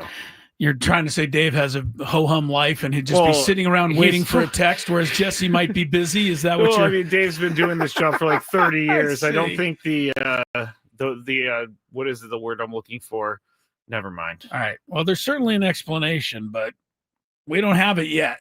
Text Scan. I don't know Scan well enough to text him. We're going to text Dave if this gets to the top of the hour and we still don't have a Tony Gwynn Jr. sighting. All right, do we just go to traffic like it's normal behavior time? I mean, it just seems weird. We got to move on with the show. Show must go on? Yeah. I don't know. All right, we're going to do the good, the bad, and the really, really weird and ugly next here after traffic. From the 855 Get Ross Traffic Center, protecting San Diego after accidents or injury, here's Kelly Danick. Traffic is sponsored by Crystal Geyser, Alpine Spring Water. Got a few problems here. One of them is an accident on the Coronado Bridge heading off the island near the old toll plaza. Here's the deal. Looks like it's an overturned golf cart. That, again, is heading off the island near the old toll plaza. Also, westbound King Freeway, right before the 5, we have reports of some debris in the slow lane. Collision on eastbound 52, just past the 805. Looks like you've got all but the left lane blocked on that one. And getting reports of a collision in the Fallbrook area, northbound 15, just before Mission Road. Got a couple vehicles involved. They made it over to the right shoulder. What makes Crystal Geyser Alpine Spring Water different? They always bottle their Alpine Spring Water less than 1.5 miles from the spring source. And all of their bottles are made with 50% recycled plastic from their own recycling plants. Crystal Geyser, bottled at the spring source. I'm Kelly Danick with Gwynn and Chris, San Diego's #1 sports station, 97.3 The Fan. It's with less enthusiasm than usual that we embark on the good, the bad, and the ugly for week 2, Skrabe. I'm going to try not to worry too much. I'm going to try not to worry also. I'm not necessarily the worrying type. I'm not either. But, I'm intrigued now at this point. Like the camera's still there and there's still nothing on the camera. The camera is still there, and I turned on his unit so I could hear if it was still on, and I could hear the room air conditioning. So we will effer out some more. We gotta find out. If it gets to the top of the hour, we're calling Dave Marcus. And if it gets to 4 o'clock, I think that's fair because that would be 40 minutes at that point. Wow. All right. I don't even want to put it in the universe. No, let's don't put anything crazy out there. If you love Mediterranean food, try Spiros. Maybe he's getting some Spiros in New York City. He might have just decided to go grab a bite. If you love Mediterranean food, try Spiros for authentic Mediterranean cuisine in Coronado or La Jolla. For dining or takeout options, visit spiroscuisine.com. I mean, whenever I go to New York City and I'm walking with my wife, and when you walk everywhere, right? Yeah. I always want to stop at the hot dog guy. I just don't have the guts to tell my wife, hey, can we stop at the hot dog guy for $8? I want one of these incredibly greasy dogs. They just look amazing. I won't do it. So I walk past it even though I want to stop. Yeah, it just seems too embarrassing to munch one down. Because you know how they have those carts outside of Petco? Yeah, they had them all up in San Francisco, too. Right. I ate one at like 2 in the morning one time. Delicious. Biggest mistake of my life. No good. I got really sick. Okay. Well, maybe I'll try to keep that in mind. All right, the good, the bad, and the ugly. We'll start with the good, and that Dallas Giant game was good. First time in NFL history that a game featured 6 lead changes in the fourth quarter plus overtime. Dak Prescott kept putting the Cowboys ahead. Russell Wilson turning back the clock, Skraby. Yes. Looked like the old Russell Wilson, throwing bombs, dropping it in the bucket to Malik Neighbors. Looked like the Giants had it won until this from Brandon Aubrey. Aubrey, does he have enough? On the way, it is! Good! That's why they trusted him. Never a doubt. 64 yards, like it was a walk in the park, It honestly. was pretty crazy. And then he kicked another one at the end of overtime. On the last play of overtime, he kicked the field goal too. So the Cowboys win a thriller 40-37 over the G-Men. Best of the weekend was the Packers in my mind. Thursday night. Another impressive win, this time over Washington. I don't think any team's been better through 2 games yet than the Pack. Detroit was shut down in the opener. Jaden Daniels and the Commanders, same thing on Thursday. Meanwhile, Jordan Love has found himself a new target who Skraby basically put on my fantasy team, and I appreciate you for it, sir. Slot left, 2 tight ends right. Packers first and goal. They've got the ball at the 8-yard line. Love is in the shotgun. Jacobs to his right side. Here's the snap. Love fakes the handoff. Rolling right. Throws. End zone. Caught. Touchdown Green Bay. Tucker Kraft makes the catch. And a Lambeau leap. Tucker Kraft has looked pretty good for 2 games. He sure has. And I only drafted him because you stole Sam Laporta from me right before I was ready to pick. It's funny how things work out. Thank you, Skrabe. Green Bay 27, Washington 18. By the way, Jaden Daniels was hurt in that game, and they're saying he's iffy for the next Washington game, knee sprain. The other team that I thought looked really good is Buffalo. Their defense did not show for the Baltimore game, but it did yesterday. The Jets were held to 154 yards. They knocked Justin Fields out of the game. Fields completed only 3 passes. Josh Allen had to leave this game for a play or two. That was a nervous moment for the Bills. But he came back, kept handing it off to James Cook. They couldn't tackle him. 30-10. And I think through 2 weeks, right now, it's 2 weeks. But through 2 weeks, I would say Buffalo, Green Bay are the top 2 in their respective conferences. I would think so. Okay. Let's go to the bad. Starts with Cincinnati and Jacksonville. The Bengals won, but they did it without Joe Burrows, and they're not going to have Joe Burrows for a long time. So T. Higgins better enjoy it while he can. Harris snaps it back to Browning. From the pocket, he flings it deep down the sideline. Chase with the catch. Still on his feet. Making Higgins. He'll walk into the end zone for a Bengals touchdown. I mean, that was Chase, and then it was Higgins. Yes, I know. You're the Bengal announcer. Don't you think you kind of got to know those two by glancing? I'll give you a mistake, but you know what I mean? But Dave Lapham's like, know your own guys. Go. It should be a pretty easy job for Jake Browning, though. Just throw it to one of those 2 guys. Yeah, he looks like he's a pretty capable quarterback, but he's not Burrow. And Burrow's out for 3 months after he blew a tire. And he blew a tire. Skrabe. I mean, he did. He's out 3 months with the toe surgery. Although the Bengals are off to a 2-0 start, that was bad. Also bad. Oh, how good to have the Chiefs in this category. First time I can remember in a long time. It's so beautiful. And Jalen Hurts with this long pass to Devontae Smith. He's back. Helped put him there. Hold on. He's back, everybody. Stop everything. Comes the blitz. Hurts loaded up, going deep for Devontae Smith. He's got it. Smith inside the 5, and he slammed down. That set up the final tush push as the Eagles handed Patrick Mahomes his 3rd consecutive loss. Skraby, the first time in his entire career. I know. He's lost 3 games in a row. The Chiefs are 0-2 for the first time in 11 years as the Eagles win. All right, stop the good, the bad, I the know. ugly. We are stopping down because everybody's very worried about you, Tony. I mean, you had a whole city on watch right here. At first it was funny. Then it was like, funny okay, for a few minutes, but what after happened? a while, we got Here, really before worried. he gives us the answer, My thought was that you went outside your room for a second and you locked all your stuff inside the room. It's the only answer. I mean, what else would it? Either that or he went to get a bite to eat and forgot to take his phone. I literally, like, we went to commercial break. I laid on the bed and then I just fell He asleep. fell. I never even considered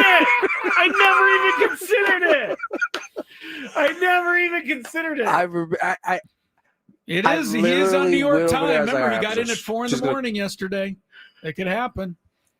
I was like, you know what? I'm just gonna close my eyes and then I'm get up. And the next thing I know, I've been there. I was like, Oh, my I've God. been there. That is a classic. I missed a flight one time because I did that thing. Like I got where 10 minutes. you're in the terminal, right? You're sleeping, and Yeah, then your I plane was takes just like, off, and I'm you gonna forget put to my get head on. back. I'm really hungover. Oh no, my plane is gone. We were about 10 minutes away from calling Dave Marcus to come down and see what happened. And it's a good thing we didn't get Dave Marcus, because he might have come in, got somebody to open the door with a key, seen you lying on the bed, and thought you were dead. That could have been really a scary moment for Dave. oh my gosh! Wow. All right. Well, we're glad you're okay. Wow. It's All right. okay. Yeah, I'm good. It happens. I'm good. We're good. It does happen, but everybody in San Diego and us, we were getting a little crazy. We Go tried back not and to look at worry. the chat. The chat is like, Yeah, the chat is going bananas over what they happened were to ready you. for us to cancel the show so we could fly to New York and find you. All right. I think appreciate you guys worried about me. I there, think but your story of locking the key out to go get some ice kind of kept everybody content that that's what had happened, because that can easily happen, and then you got to go I all was the out way there down to trying the to get desk. ice. No, you go get ice. You the door You lose closes. your key or you lock your drop key inside. Your drop your phone's key. inside. Phone's inside. You got to go downstairs. You got to stand in line. Anyway, Yeah, we can move on, but glad to have you back, Tony. I think I would have gone with the locked my key story, Thank you, but this thank is a pretty good one. Oh no, we just made a promo, so that's great. I could have very much lied and been like, yeah, I got No, locked you're out. a but honest guy. We it's like not it. really- Yeah, we do like it. All right, like it. cue the music, Skraby. All We're right, back we're in back. action here. With We're the back. good, Rumbling, bubbling, and stumbling. the good, the bad, and the ugly, and we finished the bad category with the Dolphins. What? I thought it was the good, the bad, and the Dolphins. Yeah, well, they graduated this week from the ugly category up to the bad category. Miami fell to the Pats for the first time in the past 10 meetings, but the Dolphin defense this week did force 2 punts. So there's that. After no punts forced last week. I don't know if you guys saw, but New England scored the first 2 times they had the ball. And the Dolphins, Tua almost threw an interception the first time he had the ball. And so midway through the first quarter, they were down 2 touchdowns. And a airplane, Skyrider, they carry one of those signs trailing behind. Oh, gosh, what did it say? It said, "Fire McDaniel, fire Chris Greer." Like first quarter of their first home game. So Dolphin, I'm sorry, that was me, but I did make it back in time for the show. You know how expensive it is to pay Yes, for I something do. I like paid that? for that. I paid. It would cost me a lot of money, Scrape, but I got my point across. There's a really rich and unhappy Dolphins fan out there. Really rich and unhappy. Well, that's not me because I'm not really rich. It was a strange end of the game. I don't know if you guys saw. The Dolphins took the lead on a punt return. They did. Touchdown, and then kicked off and gave up a kickoff return. Yeah. I don't think I've ever seen that, or rarely have I seen that. So we'll get to kickoffs here in a second. 33-27, the Patriots. All right, into the ugly we go, Scrabe. And we start with your guy, Kevin O.C., and his quarterback, J.J. McCarthy, who returned to earth in a home loss to the Falcons. He was picked twice. He was sacked 6 times. He fumbled once. And this was all Atlanta last night. 12-6 Falcons as we start the fourth quarter. 1st and 10 Vikings at their own 48. McCarthy in the gun, gets the snap. Back to pass. Rush coming. In trouble and sacked. He lost the ball. There's a scramble for it. And who came out of there with it? Divine Diablo recovers the fumble, and Atlanta will take over. I want to thank the announcer there for asking me a question. I knew that was coming. Divine Diablo? Yeah, that's an interesting name. Well, I'm glad he told me because he first asked who recovered the No. fumble. I think Tony's talking about Divine Diablo. Yes, he is. Yeah. No, you're I'm not talking getting it. Yeah. Divine is like God, and Diablo is devil. So he's got both names. Oh. I didn't get it. It just hit me too because I was like, all night last night I was thinking Divine Diablo. Wow. Why does that sound weird to me?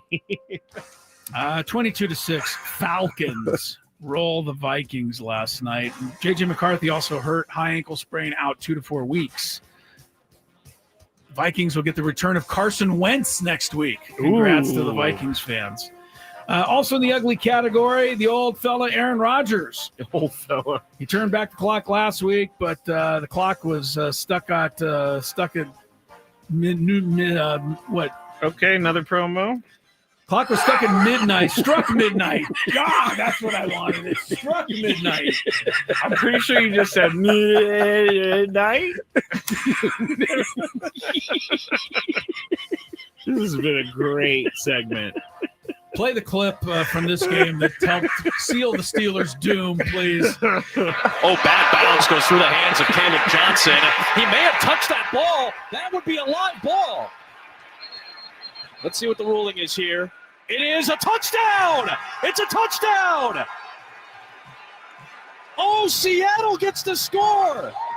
Ruling on the field. The ball hit it in the landing zone on a kickoff. Somebody's got to cover it for the receiving team. It was recovered by the kicking team. I love it. The reason I put that part in because he said somebody's got to recover it. And yeah, the Pittsburgh Steelers ran away from the live ball. Who was that on the call right there? The broadcasting. What broadcaster was that? Is it Adam Amin? Might be. Yeah, I think you're on it. I think that's is that Adam Amin? That's what it sounded like. I know he does the Fox he does broadcast. those. He's good. Yeah, he does a good job. Seattle gets the weird kickoff score. I got a chance to meet him earlier this year. He's a pretty cool cat. He is. That broke the tie, and the Seahawks went on to beat Rodgers and the Steel Curtain. I mean, how does that happen? 31-17, 2 picks, 3 sacks for Rodgers yesterday. You guys give it a few more weeks before Mike Tomlin and him are duking it out. I mean, that's on the kickoff return team. That was, so the rest of the whole game. game. I mean, come on, Aaron Rodgers. You cannot let that happen if you're a professional football player. They did. If Mike Tomlin can get through the last 3 quarterbacks he had, I'm sure he'll be all right. He'll with, make it through Aaron Rodgers. Rodgers. Okay. He's got Small Hands Pickett, Mason Rudolph, and Justin Fields, Russell Wilson. They've got a lot of quarterbacks. No, and Russell Westbrook. Yeah. Russell Wilson. Excuse me. Yeah. Final ugly. The Bears. No one uglier than their defensive performance. The Lions roll up 511 yards, 25 first downs. They averaged 9 yards a play. Got 64 on this one. Fake to Gibbs. Goff complete. Jamison Williams across midfield. Still going. Inside the 30. Comes to the inside. You're not going. Brought down at the 12. Was the broadcasting guy about to say, you're not going to catch him, and then brought down at the 12? He didn't make it. It sounded like he's not going to make it. I think it's Jonathan Vilma. Jonathan and Kenny Albert. I like Kenny Albert. Me too. I like Jonathan Vilma too. 52-21. By the way, the Lions scored 2 late touchdowns on 4th down plays, not kicking field goals after the game was decided. People thought Dan Campbell was running up the score. Ben Johnson, the Bears coach, said, this is the NFL. We got to stop them. And they can do whatever they want. Yeah. No complaints about that. So don't start something. It'd be that's real not rich there. for him to be complaining after he was the one running up the lines. after running the score up on everybody else. Yeah. Very good. All right, Tony's awake. That's the big news of that segment. And hour number 3 is next. Padres Mets tomorrow. Gonna go!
go here. Full 4-hour show today until 6 o'clock. Then the Skraby Chronicles will take you up to the kickoff of the second Monday Night Football game this evening. It'll be the Chargers and the Raiders. I don't say it as good as Tony, man. He's got the Raiders. It's all about that last little. And Tony, with his tired voice, is definitely doing a good job. Oh, yeah. Go Chargers. I can't believe I did that. That's crazy. I love it. I do too, actually. You're going to tell that story for a long time. Only thing could have been worse if I was over here like this is in his chair sleeping. That would have been hilarious, actually. I would have just put Tony on the screen and we would have started watching it. With a little dribble running out the side corner of his mouth. That would 1,000% turned into a meme somewhere. Oh, yeah, it would have been Tony going, me. Just so with like a little hat on his head, that would be great. Tony went off camera to lay down, and he did not come back for 20 minutes, and we had no idea where he was. If he just tuned in. I'm just happy. I'm just happy it was only 20 minutes. Yeah, we're happy. Yeah, right. You could have fell asleep the rest of the night. I mean, it's late, and you got in really late. We were about to enlist Dave Marcus and Jesse Aguilar to make sure you were okay. Yeah, you wouldn't have slept much longer. Dave Marcus would have been banging on the door. Yeah, he would have been banging on the door. All right, 402, Tony's okay. We got Chris versus the fans, 833-288-0973. Padres are idle tonight. They'll start a series, of course, in New York, where Tony is, against the Mets tomorrow. Padres right now 2.5 back of the Dodgers. Dodgers are home to Philadelphia tonight. Padres are 3.5 behind the Cubs for the wild card home field. Cubs are in Pittsburgh, no score. Second inning, all of the Pirates players are wearing number 21 tonight in honor of the great Roberto Clemente. So a nice touch there. Now we'll give you a chance out there to qualify for our grand prize, a trip to see the Eagles. They're going to be playing at the Sphere in Las Vegas. It all includes 2 tickets to the show on January 30th. You also get a 2-night stay at the Venetian Resort Las Vegas right down the road, and a VIP package plus a $100 gas card. The Eagles, one of the great rock bands of our time, have added shows in 2026 to the band's residency at the Sphere in Las Vegas. Shows are January 23rd and 24th. Also Friday, Saturday, January 30th. And 31st. You're going to go to the one on the 30th. So the residency will now feature a total of 48 shows from September 2024 through next January.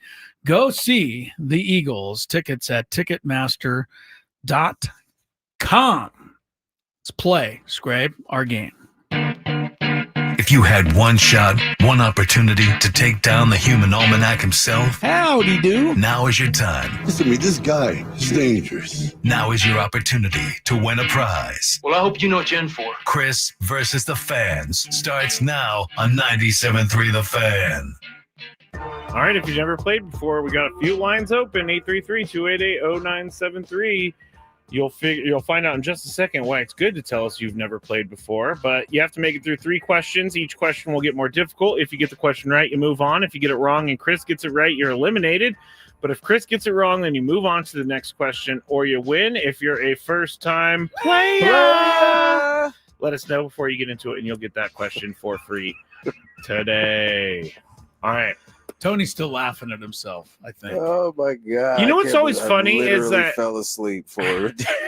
It's always a much bigger deal to the person that did it, and everybody else is like, it's all good. We're fine. Yeah, but it's going to stay with him all night. There's no question. It will. It just will. So, don't let it stay with you all night. Well, when I swore on the air about a month ago by accident, that stayed with me for a few days. Yeah, you were really mad at college football to the point where you dropped a swear word on the air. Adam Klug looked at me like I had lost my mind.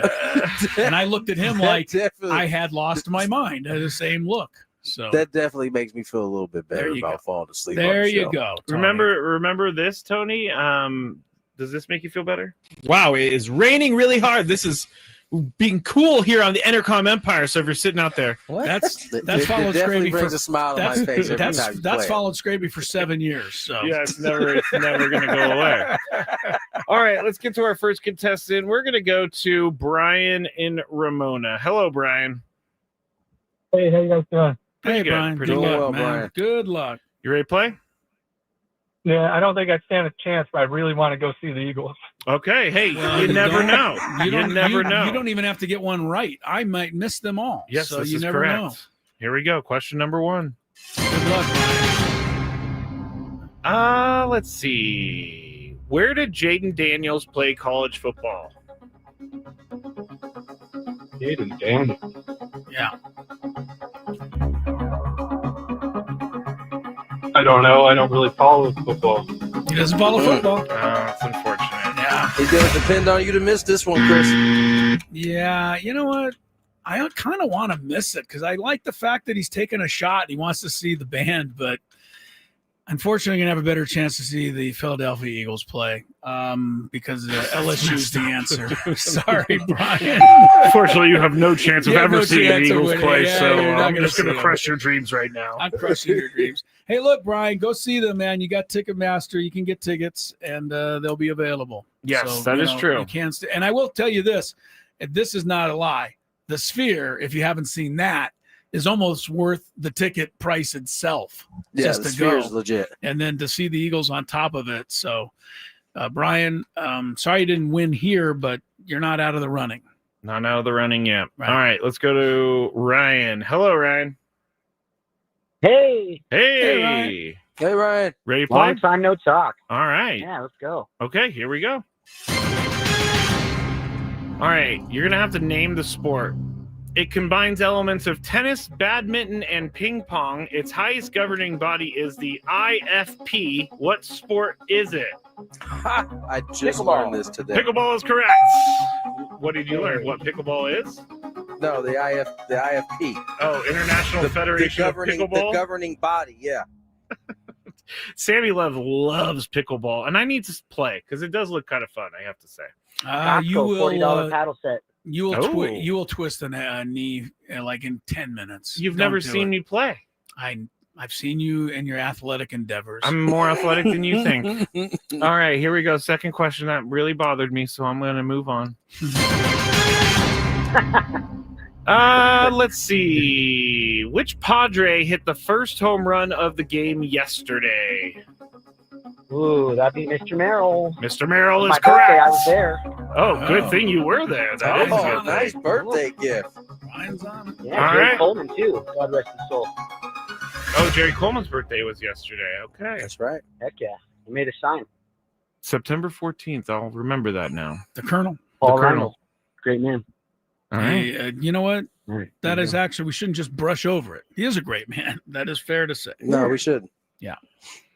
All right, go, Scrap. Time to brush over it now? Well, now I guess we're brushed. Okay. All right, here we go. We got to Question finish the number game. 3. We gotta finish the game.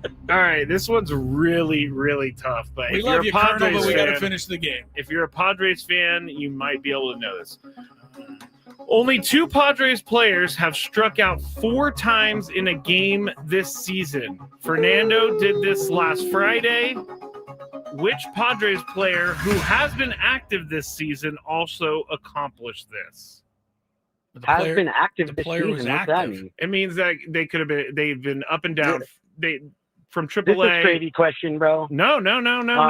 Which Padres? This is a Skraby question. Well, That is what- fine. what- It better be Will Wagner because I have no idea. You're throwing us off because you're saying that Okay. the player is active. He obviously he's active if he struck out 4 times in a game. So why are you telling us that? Because he's not. It seems like something. Because I'm trying not to give it away, but there's. I guess I'll have to give it away. Well, you're You giving it could've away just just left by the- saying that. You could have just left the question where it was. Just say that who's the other person who struck out 4 times. Period. Okay. Right? All right. I just, you guys crushed me for all my questions, and so We I love was you like so trying to give much. more information because Chris would have been like, "I shouldn't have lost because that question was worded differently." Wow. Sorry. Did Ryan Sorry, ever take Ryan. it? Did Ryan ever take Ryan, a did you guess? guess? Oh, he did. He said Will Wagner. And that's wrong. Somebody else I struck think out you 4 made times that in a more game. How about difficult Trenton for him. Brooks? Trent. Oh, that's another good one. No, Ryan was a winner. Oh, by the way, Paul Reindel's birthday was yesterday, too. So happy birthday, Paul. Lots of birthdays yesterday. Ryan, stay on the line. I'm going to get your information. The correct answer, and the reason I said active this season, Luis Campusano was the other. I got it. But I just didn't really need to. I don't think you needed to. He struck out 4 times. He was active. I didn't need to now, but if Chris missed it again so later, it would have been like, well, he's not on active on. It sounds like that you're was Chris. deflecting That right was now. Chris. I might be deflecting a tad bit. By the way, you're still the absolute worst imitator of my voice in the history of mankind. I don't think so. There's just no way I talk like that. Not even close. Hey, guys. It's Chris Ello here. Have you ever been to Spiros? Wow. This dude has been smoking cigarettes for his entire life. I mean, he did. I saw him smoking a heater outside. A earlier heater, today. Yeah. a dart. A dart. That's what I mean. Yeah. I love dart. I don't know. I sound like the way you're talking there. I sound like I still have the dart attached to my lip. Like, yeah, you do. You do. You're just like talking with the cigarette in your mouth. The cigarette, like, yeah. It's got like a long ash too, and I'm like, when's it gonna fall? Yeah, that's me. That is me. Any other descriptive traits I have? No. Ready to go to break, Chris? No, I'll let you do it. Why should I? You could do it for me. All right. When we get back, Brian Kelly, the head coach of LSU, got into it with a reporter. He apologized. We'll tell you whether or not we think he should have apologized after traffic. From the 855 Get Ross Traffic Center.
That's right.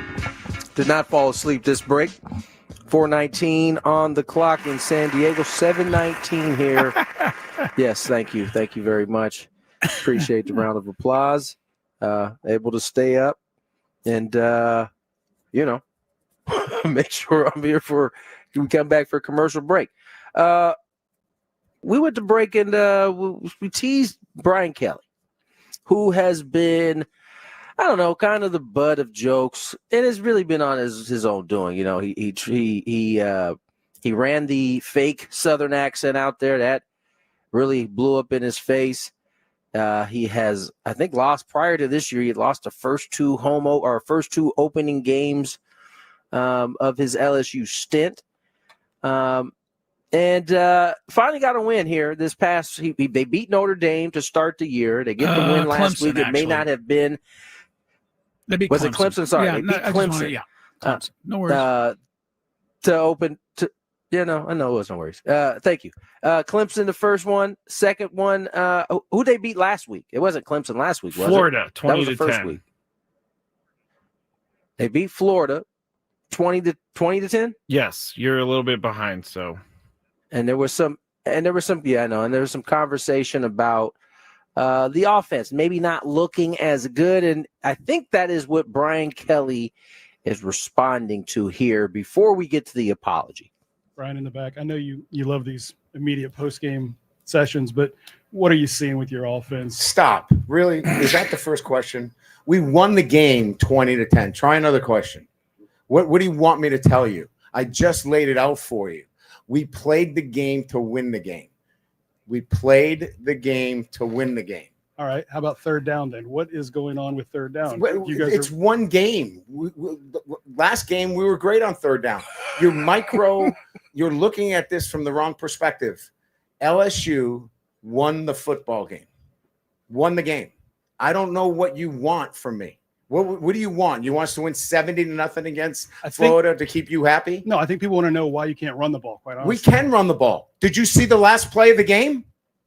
That's all you need. You just need one. There's a ridiculous questions. He goes on for a little bit longer, but it's like another 30 seconds of that. So I see it so differently than you guys. You want to immediately attack it. I love what we did tonight. We found a way to win. And if you guys don't like that, I really don't care. Oh, is that the rest of the quote? That's some of it. Yes. Okay. So I wanted to bring this up because before we get into the apology, do you guys have any issues with, let me start with you, Chris. Do you have any issues with Brian Kelly here? No. I have a ton of issues with this idiot who asked these questions. There is absolutely there is no way. Because I don't like Brian Kelly. Let's start with that. Okay. So I'm defending a guy that I'm not a fan of, but there is no way that guy is asking those questions for any other reason than to try to get a clip and get his voice heard and get him to react, to get Brian Kelly to react that way. Those are ridiculous questions, and I don't mind reacting to it at all. If you want to say what's going on with your offense, and he says, as soon as he says, "Hey, we won the game," I'd rather focus on that, and you come back with, "Well, what about third down?" And then he comes and he goes, "I don't believe you, man. You're unbelievable." Do that again, please. Well, what about third down? And then Brian Kelly answered that, and then the guy goes, "Well, can you tell us why you can't run the ball?" I mean, that's what an act. Oh, yeah. He almost did it twice now. It's all about college football. Yep. Apparently, college football is Chris's hot button. Yeah. Don't you think though? Tony, what do you think? Tony think? I agree. I 100% agree. I too am not a Brian Kelly fan by any stretch. I look forward to making fun of him for doing stuff like a fake Louisiana accent. But you just won a game 20 to 10. You literally held the other team to 10 points over 4 quarters. They intercepted them 5 times. You're not going to ask about that? 5 interceptions LSU had. And apparently he came in and kind of gave a summary of the game before he took the first question. Yeah, and the first question is, what's up with the offense when your defense has already got 5 picks? Like, I don't think this. I see this a lot. It's not just in college football. We see it often, and the whole objective of us covering a lot of this is, the objective of the game is to win. And that's usually what the reports are based off of, or the questions are based on. First, did you win? Did you lose? Why did you win or lose? If you won, you usually are focused on the things, especially right after the game, that you did to win the game. And it wasn't as though it was like a fluky game and, the LSU made a ton of mistakes and just scraped by the hairs of their chin. They won by 10. They held the team to 10 points. An SEC team. I don't know. I haven't heard the apology yet. Right. I haven't heard the apology yet, but I'll tell you what he said. I assume that. I'll tell you what he said, Tony. Let's hear that, because I don't know that he necessarily needed to make an apology. Yeah, here's what he said today. Go ahead. Before I get to the game in Southeast Louisiana, I want to go back to the press conference after the game. I've texted with Mike and offered my apology to him for the way I handled the questioning. I think it's important to understand that, my standards relative to how we work with the media on a day-to-day basis need to be higher. And I take responsibility for that, and I'll be better in the future. There you go. Not necessary. The guy who needs to apologize is Mike. Yeah, where's Mike? Did he say anything? Mike, whoever he was referring to there. Did he say I should ask? Yeah. I mean, did he say I should ask better questions? I should have came up with a better question to start. I shouldn't be trying to troll the guy and lead him into, getting him angry. That's so to answer weak. all your questions, guys. No, the reporter, to my knowledge, has not apologized publicly. It makes me mad that we even know the reporter's name was Mike. Well, I mean, this guy is like now something because he asked it. And then, you know what? It's guys like Mike that get people to text Tony and I and you. I was just about to get into this. It's what gets all the Padre fans to text us and go, how come you guys don't hold their feet to the fire? Well, that's why we don't hold feet to the fire sometimes, because questioning like that is just totally out of line. It just is. I was going to bring it back to Mike Shildt because I feel like, and this is not just the Padres fan base, but all fan bases, they want to point out what's going wrong because that's what they can identify. If they look at the box score and they see that the Padres are 0 for 13 with runners in scoring position, but they won the game 3-1, they're going to be like, well, why can't you hit with runners in scoring position?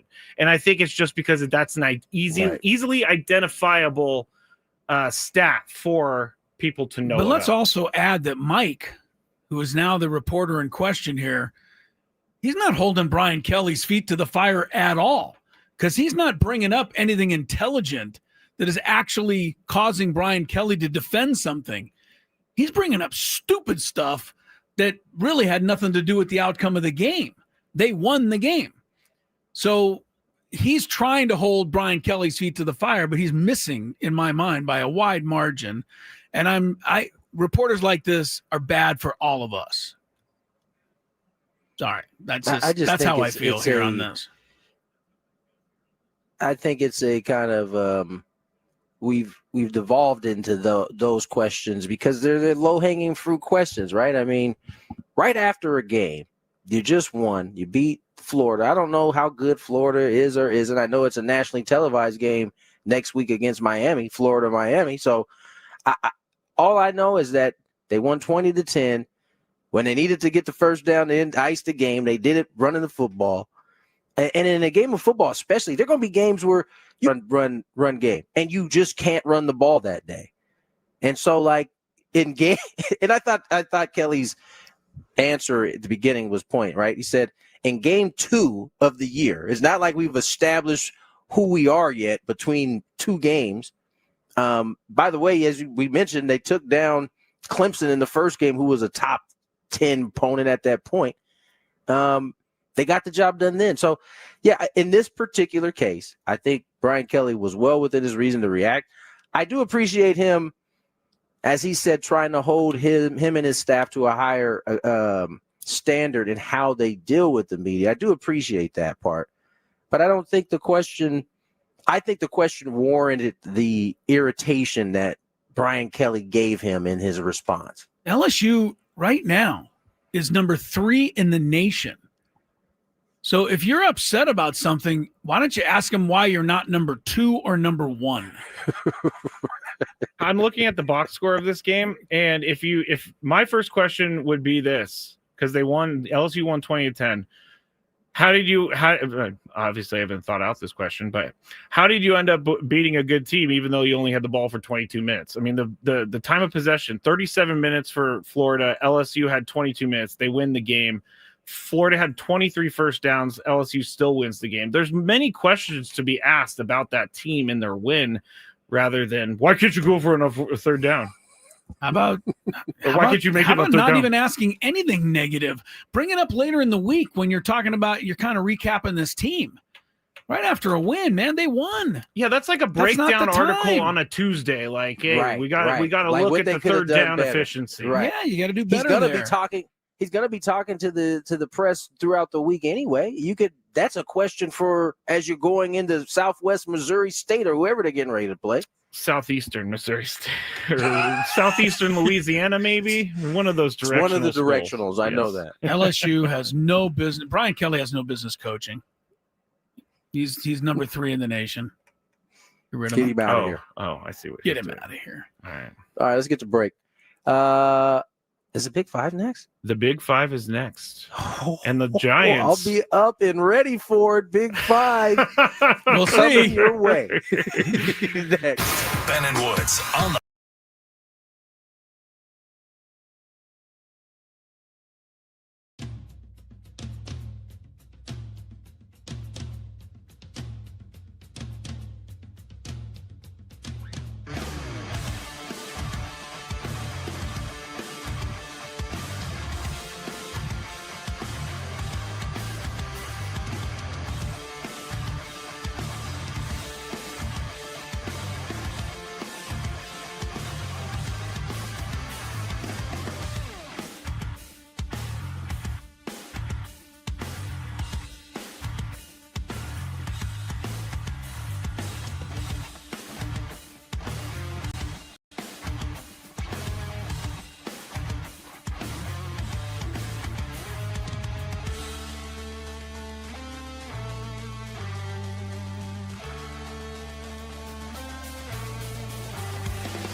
All right, 4:37. Glad you're with us. Having some fun today. 4-hour show going up until 6. Then Skraby for a little while ahead of Monday Night Football. There's actually 2 Monday Night Football games. One is going on right now.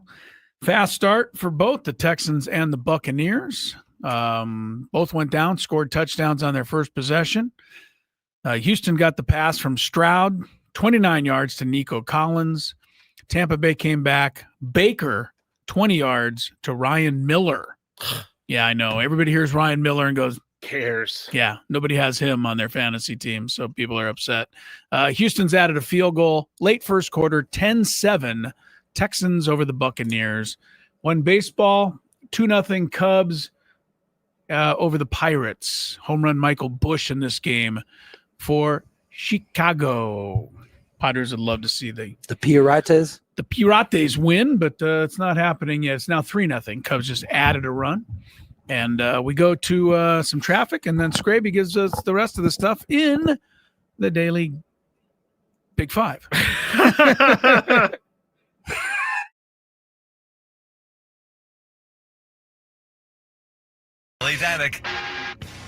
Traffic is brought to you by Crystal Geyser, Alpine Spring Water. Lots of activity on our roads this afternoon. Crash on southbound 5 just past La Jolla Village Drive. 2 cars in the center divide. Now, near the border, southbound 5 near Dairy Mart Road, there's a collision involving a vehicle that went off the roadway into some trees over to the right shoulder. South 805 past Balboa, 3-vehicle accident in the center divide. Also traveling on southbound 15 past Mira Mesa Boulevard, stalled vehicle over the right shoulder. South 163 past Claremont Mesa Boulevard, vehicle went over the side, over the right shoulder. And in the Fallbrook area, northbound 15 before Mission Road, 2-car collision over to the right shoulder. What makes Crystal Geyser Alpine Spring Water different? They always bottle their Alpine Spring Water less than 1.5 miles from the spring source. And all of their bottles are made with 50% recycled plastic from their own recycling plants. Crystal Geyser, bottled at the spring source. I'm Kelly Danick with Gwynn and Chris, San Diego's #1 sports station, 97.3 The Fan. It's that time of the show when we check on the latest in sports. Only the most important topics and questions are brought to light. Stop what you're doing and listen. These news stories will astound and amaze you. The one, the only. Oh my God, who the hell cares? The Big Five starts now on 97.3 The Fan. Before we get into it this hour on 97.3 The Fan is brought to you by Staples. Your local Staples has hot deals and super low prices throughout the store on everything for your business. And right now at Staples, save up to $125 off your print order. Exclusions apply. Visit staples.com/print for details. Ends 11/1. Plus, save even more with the Easy Rewards program at Staples. By the way, I was thinking about your reaction and probably everyone's reaction out there who plays fantasy when I said Tampa Bay touchdown to Ryan Miller because nobody has him. So I'm thinking that means every fantasy player just despises Ryan Miller. Yep. You don't ever want him to do anything. Nope. Today. Yeah. Until they go add him on their team, and then they're not despising And then him. when he's not doing anything But for the now, rest of the season. yes, for now he's a disliked human. Yes, yeah, he's called a touchdown vulture, a fantasy vulture. There you go. All right. Number 5. The San Francisco Giants have been in the playoff hunt and out of the playoff hunt, and now they're back in the playoff hunt. And Giants GM Buster Posey is going to pull one of his cards that he has to help him out down the stretch. Giants are reportedly calling up their top minor league prospect, 20-year-old first baseman Bryce Eldridge. The 6'7", 240-pound Eldridge is going to try to boost the Giants lineup as they are 1.5 games behind the Mets for the third and final wild card spot. Chris, do the Giants scare you? Well, the running game scares me now with this guy blocking. Do the San Francisco Giants scare you? Yeah, I mean, a 6'7", 240-pound lineman would help. I mean, I'm running behind that guy. Yeah, that would be nice. Woo. San Francisco Giants. He's kind of actually lighting the behind to be on the offensive line at 240. No, you're right. No, you got that right, Tony. But the 6'7" part. Do they scare me? No, I think no. Can they get into the playoffs? I guess they can now. The Mets have opened it up for them. Yeah. I'm looking at the Mets schedule, though. They got, Padres. They also have Nats and Marlins. So, the Mets should still get there, I think. But, give the Giants some credit, man. They packed in the season and then got hot. I think that's a credit to Bob Melvin. I know nobody around here wants to hear that, but that's pretty good managing, really, to take a team that everyone gave up on and get them playing well again. So, but no, they don't scare me, not when the likes of the Phillies and the Cubs and the Brewers and the Dodgers. Tony, do the San Francisco Giants scare you? No, not even the slightest bit. Okay. I mean, we've seen them both before trade, after trade, and it was pretty much the same result each time. Pretty sure the Padres went 10-3 against them this year, right? Yeah, Padres went in there with Devers minus the trade, the bullpen. They whooped on them then too. So I honestly think they're going to get in. I think they'll be the last team. I think they're going to catch the Mets. Huh? I think the Padres are going to have a big say in that this weekend. I do. And I think push comes to shove. Although the Giants will have to do it, I think, in Los Angeles because that's where their next series is. I think they just got Arizona and then LA, yeah.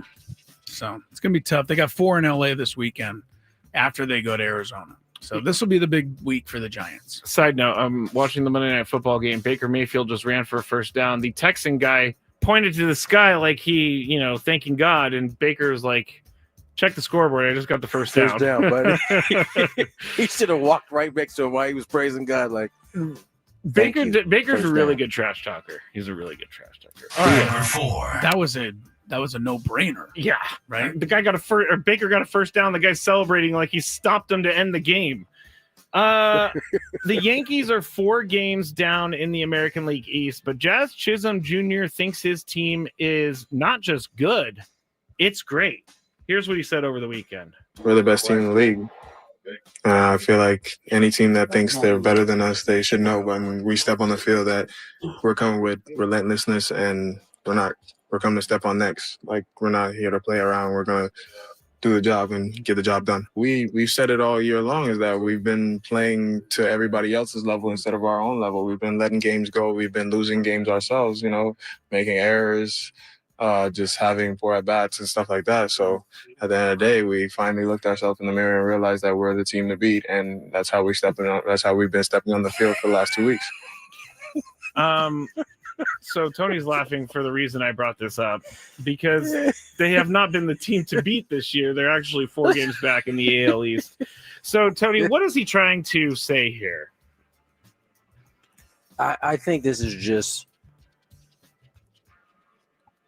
an athlete, talking himself into it and trying to speak it into existence, because he literally, after saying we're the best team in baseball, proceeded to go over why they haven't been the best team in baseball. True. And by the way, all they had to do to fix it was just look in the mirror and be like, we're the best team in baseball?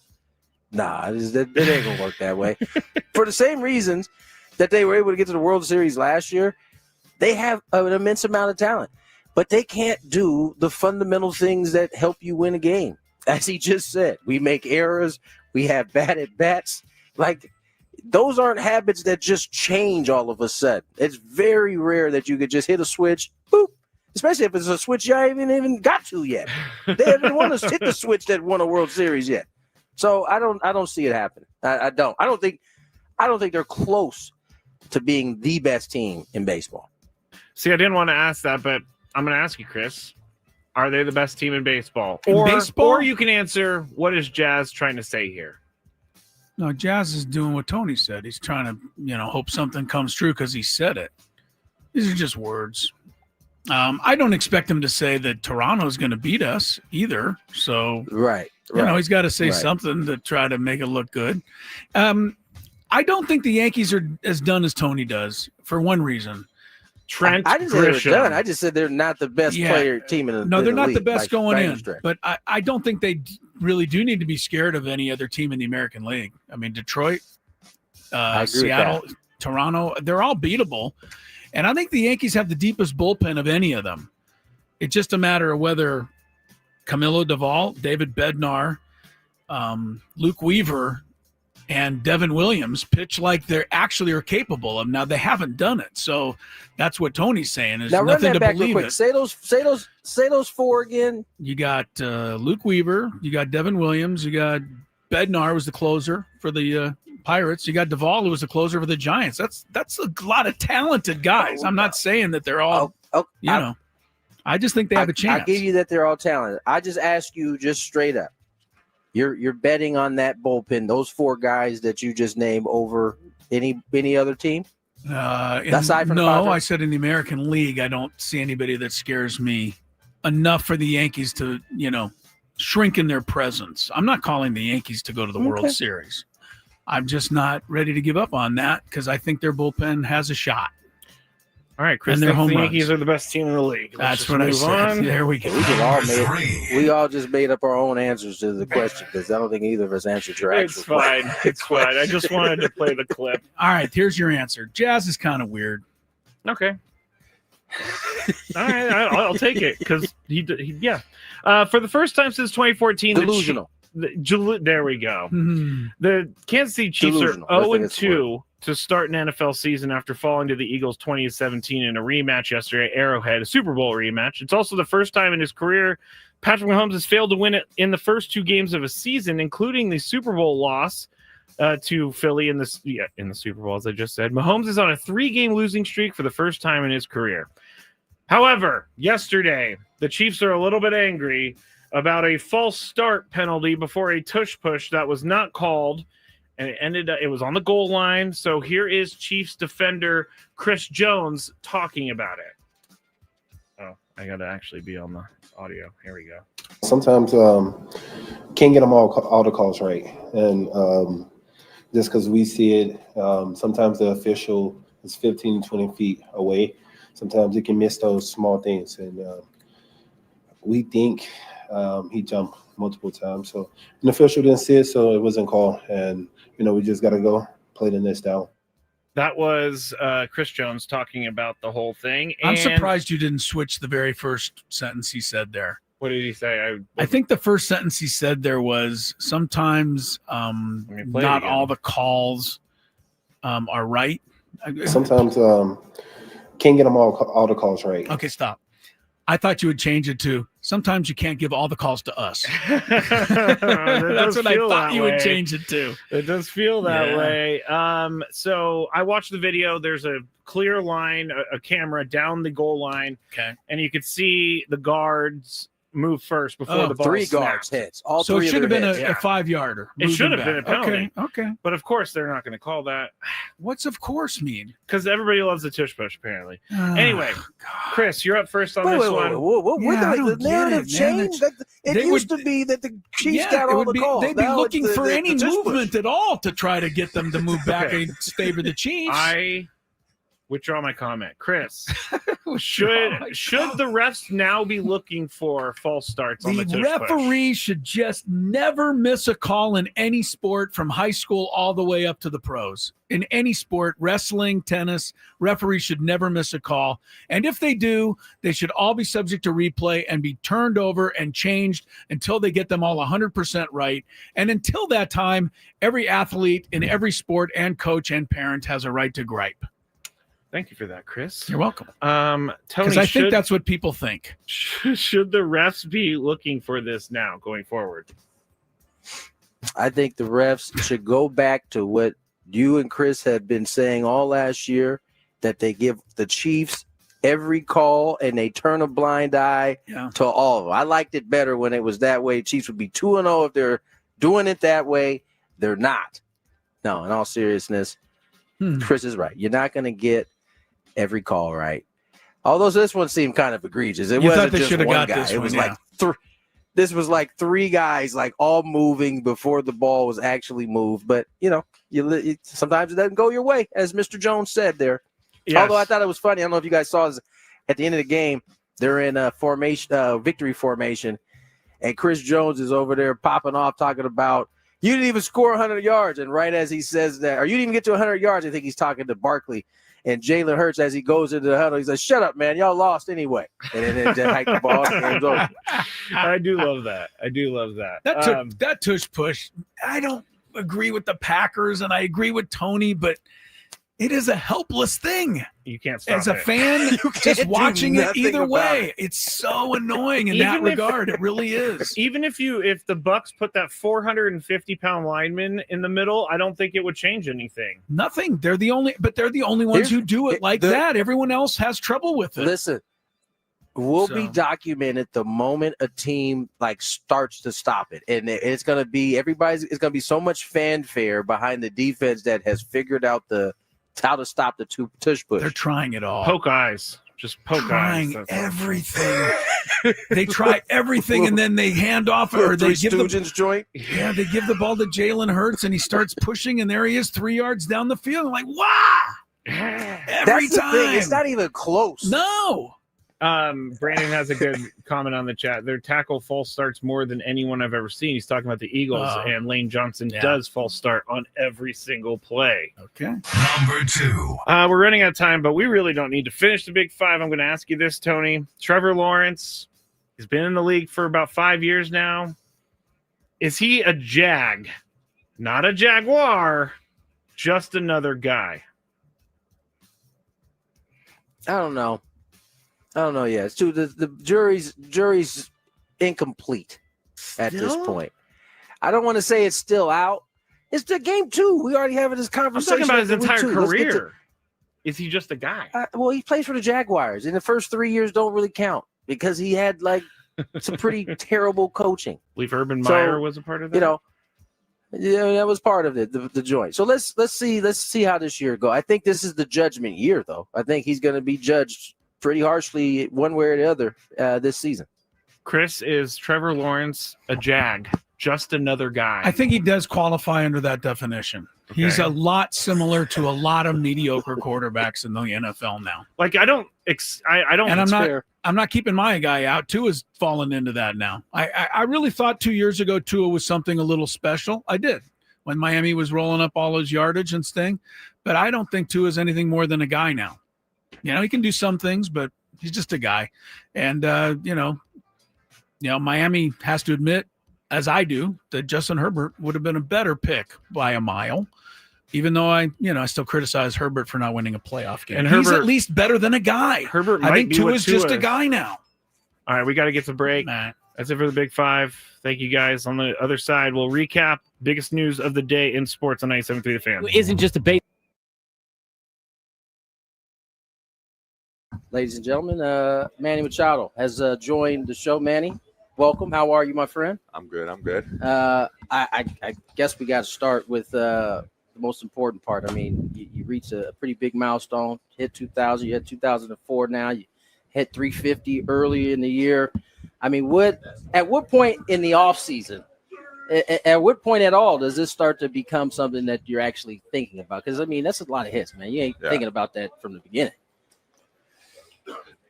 I knew the 3,000 was coming. I mean, I knew both of them going into the season where I was at, how many I was missing to get to those milestones. But thinking about it, I mean, right to when you got 2 hits left. I'm not gonna lie, I've been searching for those 2 hits for a while, and man, I said it earlier this week. I mean, it's really hard to get a hit in the big leagues. Yeah, and that made me realize that just looking for those 2 hits, you're I mean. The ones before have come. I mean, I hit 3 yesterday. That was, it kind of just came. But when you're searching for it, when you want to hit those 2 hits, man, it's really hard. But finally you get it, and it's kind of like, all right, let's go. Now it's kind of let's get it past it and enjoy it. Did it weigh on you as you got closer? I mean, you started about 100 away when you came into 100. The season. Did it weigh on you as you started to get closer? No, not really. Not really. I think when it got really close, I think when it was when it kind of started thinking about it, the last couple, and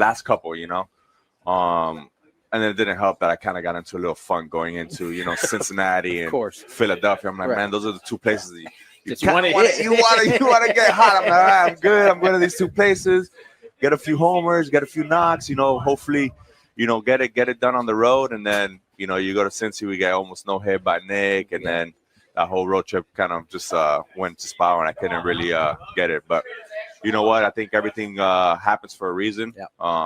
You know, it kind of felt good to do it in front of the home crowd and get the standing ovation and do it in front of the people that support you every single day. So I think that it kind of worked out even better.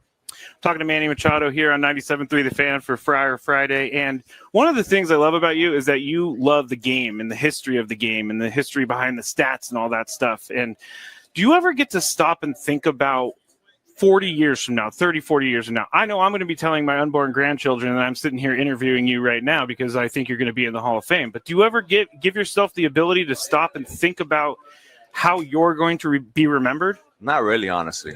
Not really. I love living in the moment. I you know, people ask me, you know, how's it feel to hit 2,000 hits? Were you even thinking about that? Like, and honestly, like, I kind of don't even want to reflect on it yet. I think I kind of want to wait for that and kind of look back and like really realize, you know, how cool all of this is. I kind of just, I mean, that's how I live life. You know, I like living in the moment. I just enjoy every single day I come. Today's a brand new day, you know, put yesterday in the past and enjoy what's today going to bring us.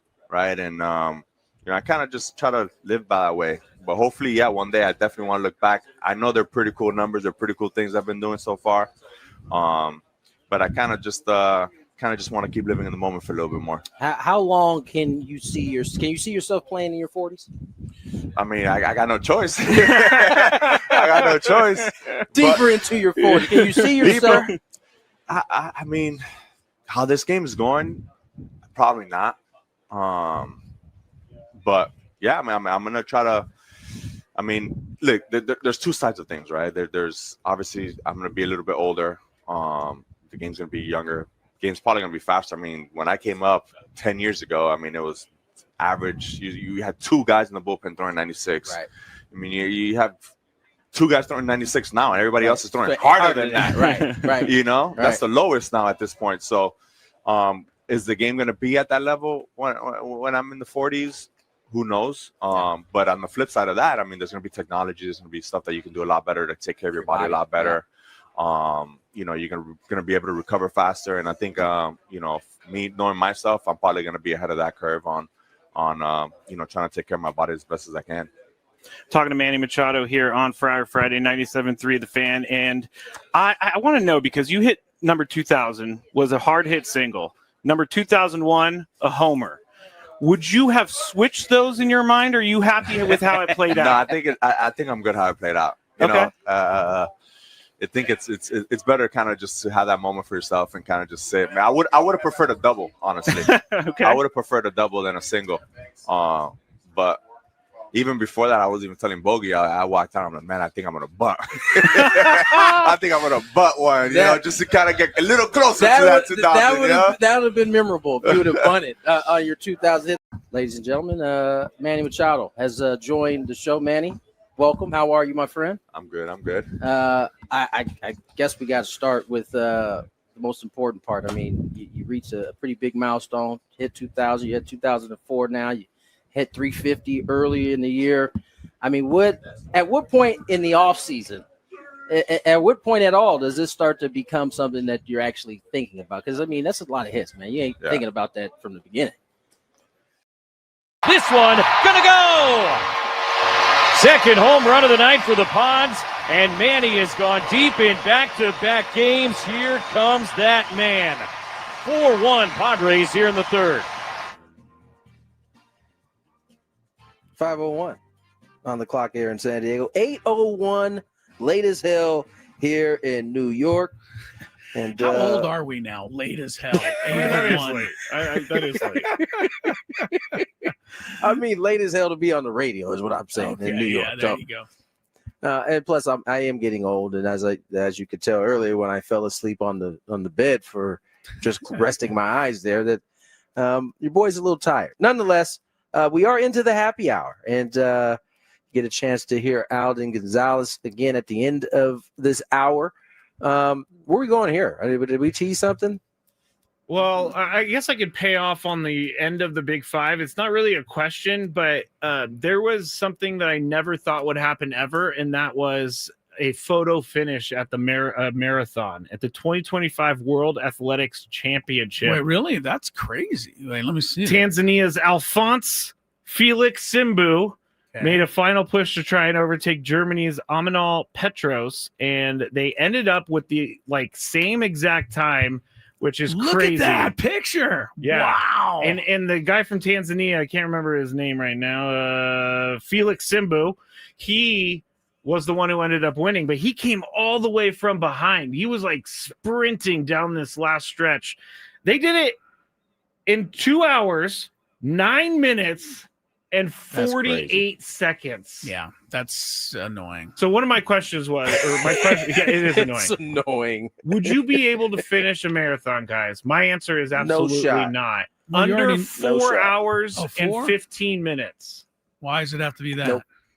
What do you think you could finish? Well, it I in? did one. You know that. I've told you this before. I did the 1998 San Diego Marathon, 4 hours and 50 minutes and 31 seconds. Well, if you did that, not that I remember my time at all, but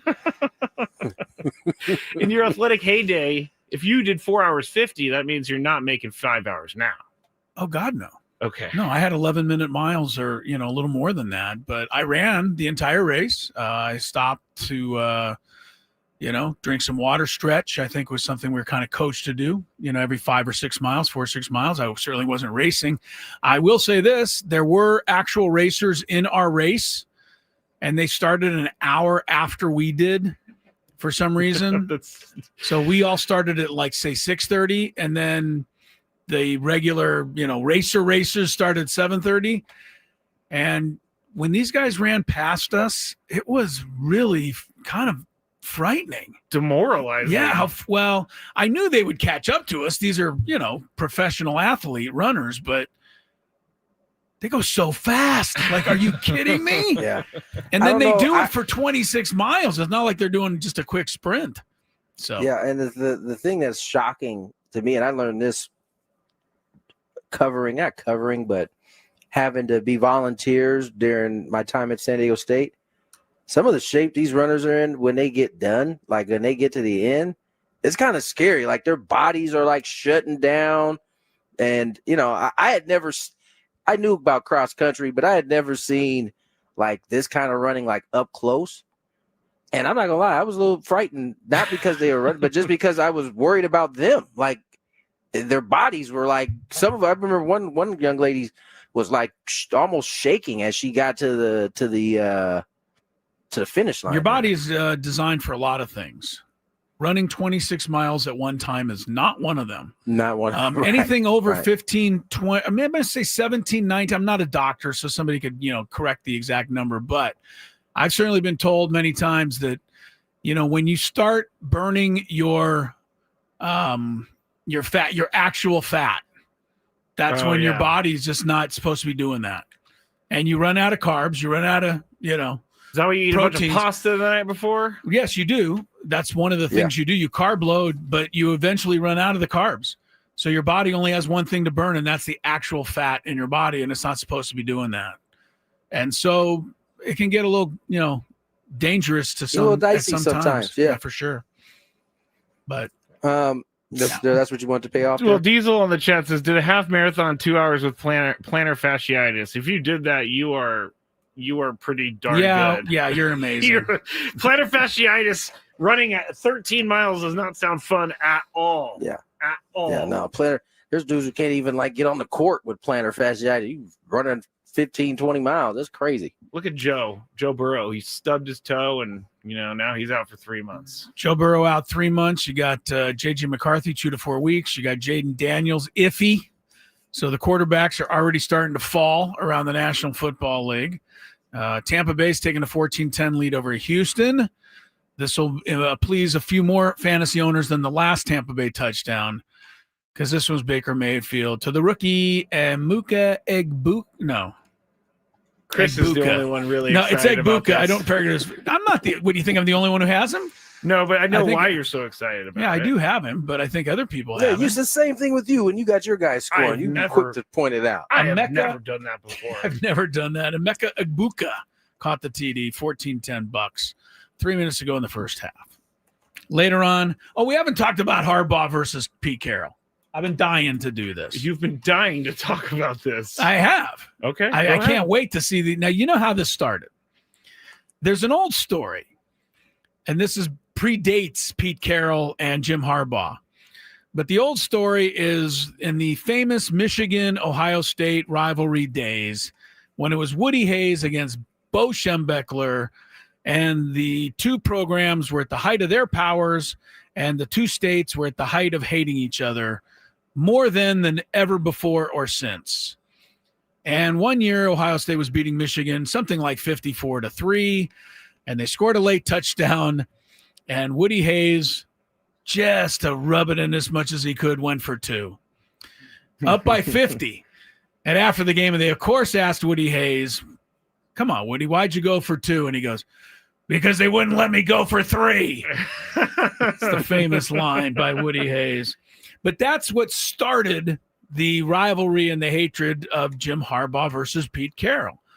Remember, well, I'm going to tell you what happened originally. Now, keep in mind, Harbaugh took over at Stanford. Remember when he left here? Went to Stanford. He had one of the worst teams in the nation. And they went to USC, I think in his first year, second maybe, but I thought it may have even been his first. I'm pretty sure USC was a 42.5-point underdog favorite because they had the national championship teams, Pete Carroll, the whole thing. And Stanford won. It's still the biggest point spread that's ever been beaten in a college game. 42-point spread, something like that. The next year, USC won. Pete Carroll was not, trying to get back at Jim Harbaugh. Finally, the next year, I think Stanford won, and up by big 20, 25 points at the end of the game, Harbaugh went for 2, and then he did it again.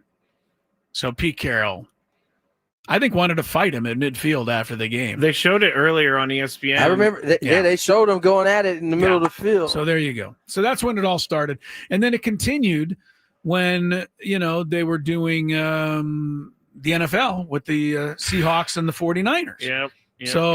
And now it's back together with the Raiders and the that was actually Chargers. So. The NFL has gone much better has gone Pete Carroll's way far more than the college football, because once Harbaugh got to Stanford, that's pretty much what ended USC's run there.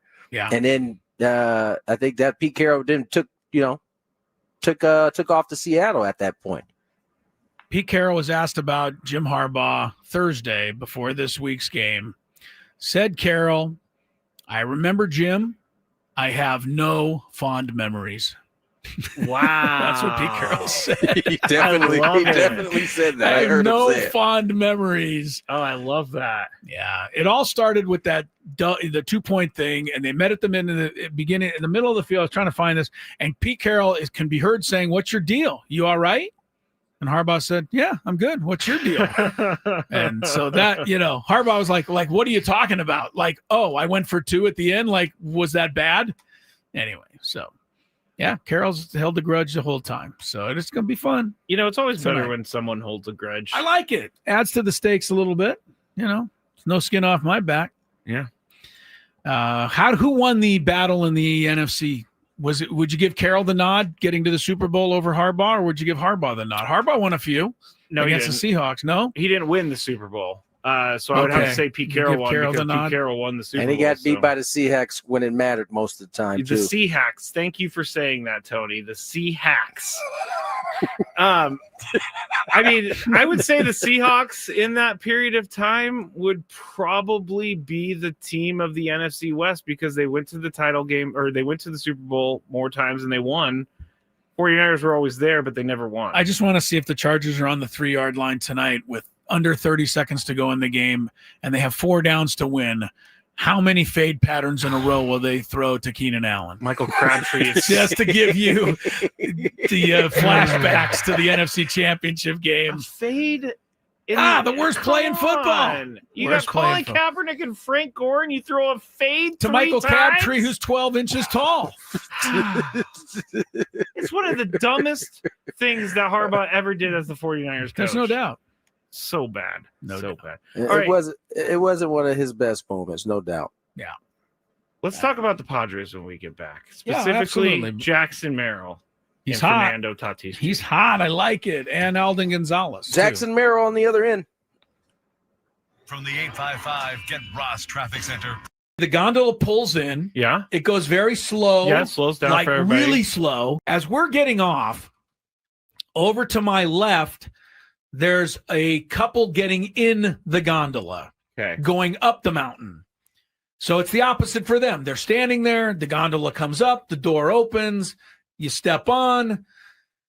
Well, there was a commotion. Uh-oh. There was a commotion. Someone fell. There was a commotion, and Lori goes, "Hey, there's a commotion." She said commotion? I don't think she said that, but we go kind of not hustling, but walking over there quickly.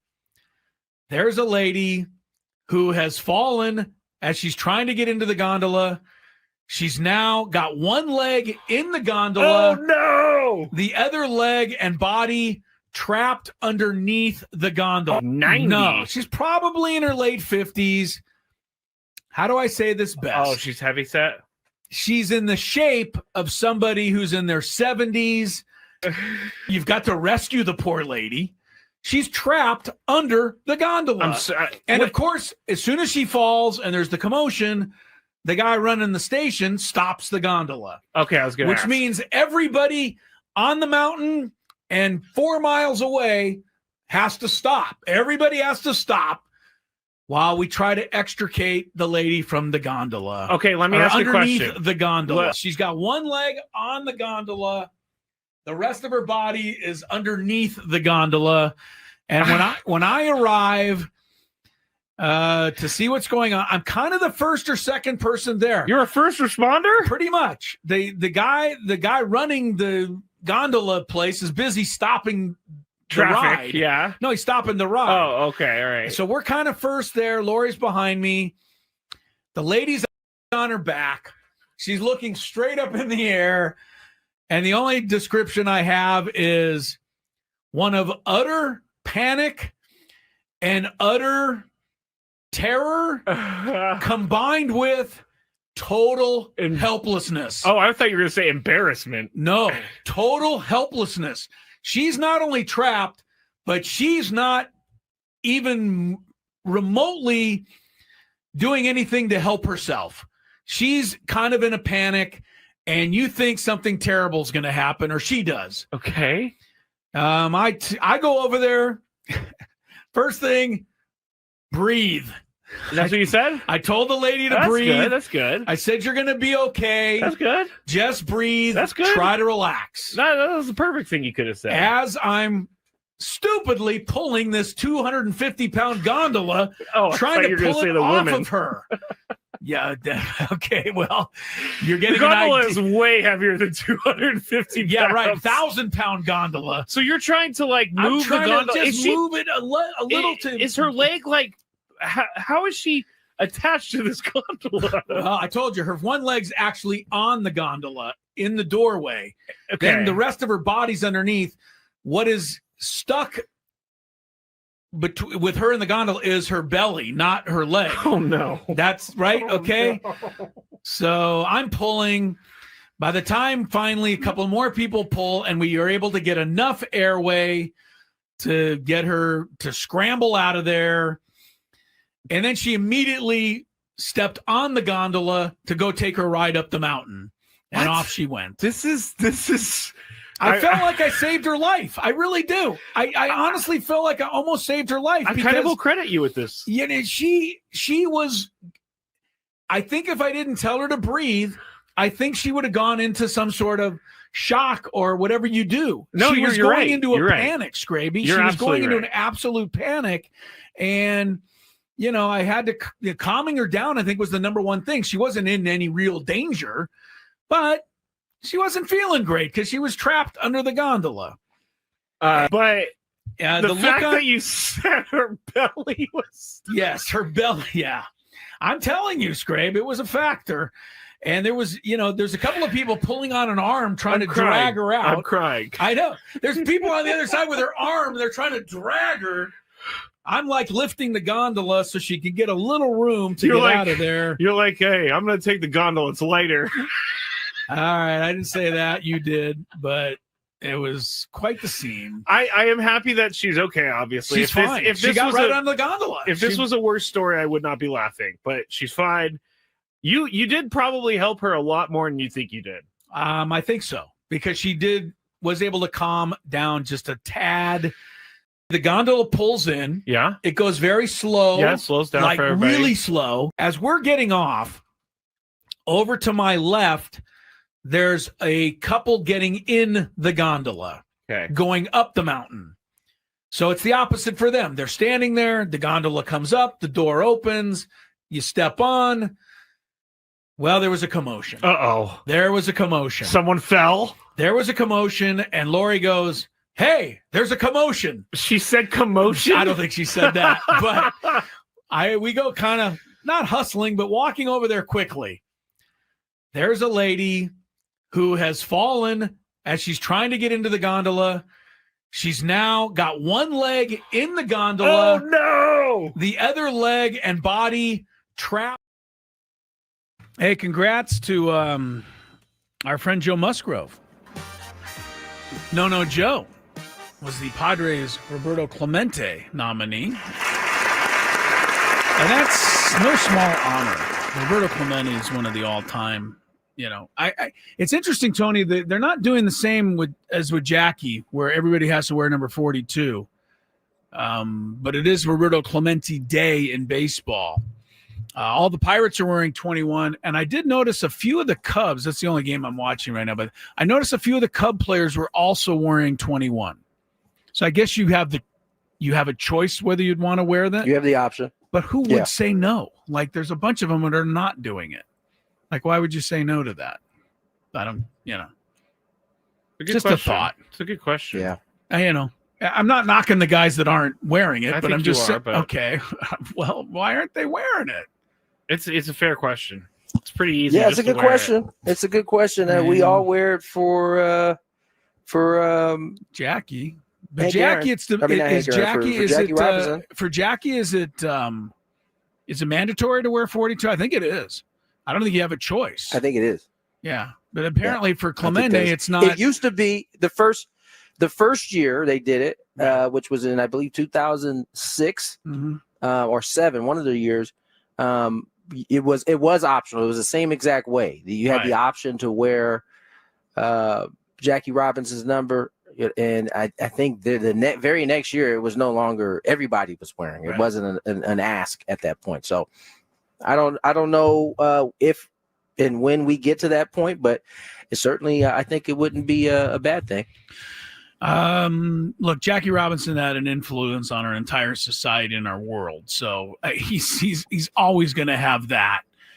But if you want to look at the modern day baseball player, Roberto Clemente's had an effect on a lot more current major leaguers than Jackie Robinson's had, because there's far more Latin players in baseball right now than there are African Americans. Not even really close. Yep. So, anyway, just something to think about. This is the happy hour. So we thank our friends at GL Pools, the swimming pool experts, trusted by thousands of San Diegans since 2006. Baseball season is in full swing. So is swim season. Call GL Pools, mention the word radio. You get a free month of pool service, $14.10 over the Texans, halftime there. And Jackson Merrill here. How do we like the new is it goatee? Is that what that's called? Are they? I read that they're doing a it's- facial hair thing now. Is that what's going on? There's a Tony might have couple of some them. insight There's a here. couple of Gavin Sheets. He's rocking the goatee. Jackson Merrill has the baby goatee. Yeah. A couple of the staff members are goatee. Now, not everybody. I think Jake still has his beard that I could recognize. I don't know that I see Manny with the goatee. I think Dave Macias, the first base coach, he's trying to grow one. He's missing the side pieces of it. He can't quite get it there yet. I'm laughing, but I would not be able to join the goatee movement either. So, yeah, I'd be left out on that one. Well, it's We're getting to at be that time of year where you're Yes, trying right. facial Everybody's hairs trying, and things of that nature. Yeah. Gotcha. All right, tomorrow it'll be Michael King, and I think it's Holmes for Clay Holmes, yeah, for the Mets. Padres got to him pretty good last time here in San Diego. Well, seemed like he was on fumes at that point. So Padres swept them in San Diego. Mets have lost 8 out of 9. But as we also pointed out, the Padres are, feeling a little better. But again, they won 5 of 7 here over the Rockies. Other than that, the Padres have been not winning series. So again, Michael King goes. To me, it's the second of 4 starts, maybe 5 to ramp up and be hopefully, there's lined up for postseason duty. And the first one was a success. There's no question. So expect more of the same tomorrow, or hope for more of the same. Just a reminder, Padres so far this year on the road, 35-40. They have not played the same type of baseball they've played at home this year. So this would be a good time to start doing it. Padres also Mets have and White Sox. They also have only one road series victory over a winning team. That was the Brewers of all teams. Yeah, right. They did beat 2 series. And those were all like 3-2, 2-1. Those are all really close games too. They did beat the Giants twice in road series, but I don't think the Giants were over 500 when they did that. The Giants are currently over 500. But yeah, it hasn't gone great in the on the road for the Padres. This would be tomorrow. Be good. Be good. Are you back on the radio, by the way, Mr. Back on the radio. Back on the radio for the rest of the. I was going to say, going to start calling you Milton Berle. You're on television so much. You guys don't know who that is, but he was kind of the father of television back in the golden days. I'm back on. I'm back on radio for the rest of the year. You guys are like Milton Berle. Come on, man. People. I think it's because people are in their routines of things. But when Tony fills in on TV, I get more questions about whether or not Tony's going to be on TV for the rest of time than any other subject that we talk about. And I know that people love their Don and Mud. I appreciate everybody's concern. Yeah. No, I appreciate everybody's concern, but I will be back with Jess tomorrow for the rest of the season into the playoffs. Because once the playoffs come, it's only me and Jesse's voice in terms of the hometown team. So I'm looking forward to it. Yes. The Mud and Dawn, once the playoffs start, are relegated to a shot of them up on the scoreboard in about the 5th inning. That's all they get. When they need a good crowd boost, just show Don and Mud. And that's a hang with them.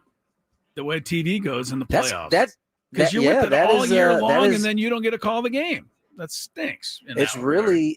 I guess I think it is exclusive to baseball, right? Because I think even in the NBA season, the Lakers. I'm just using Lakers. That's who I watch.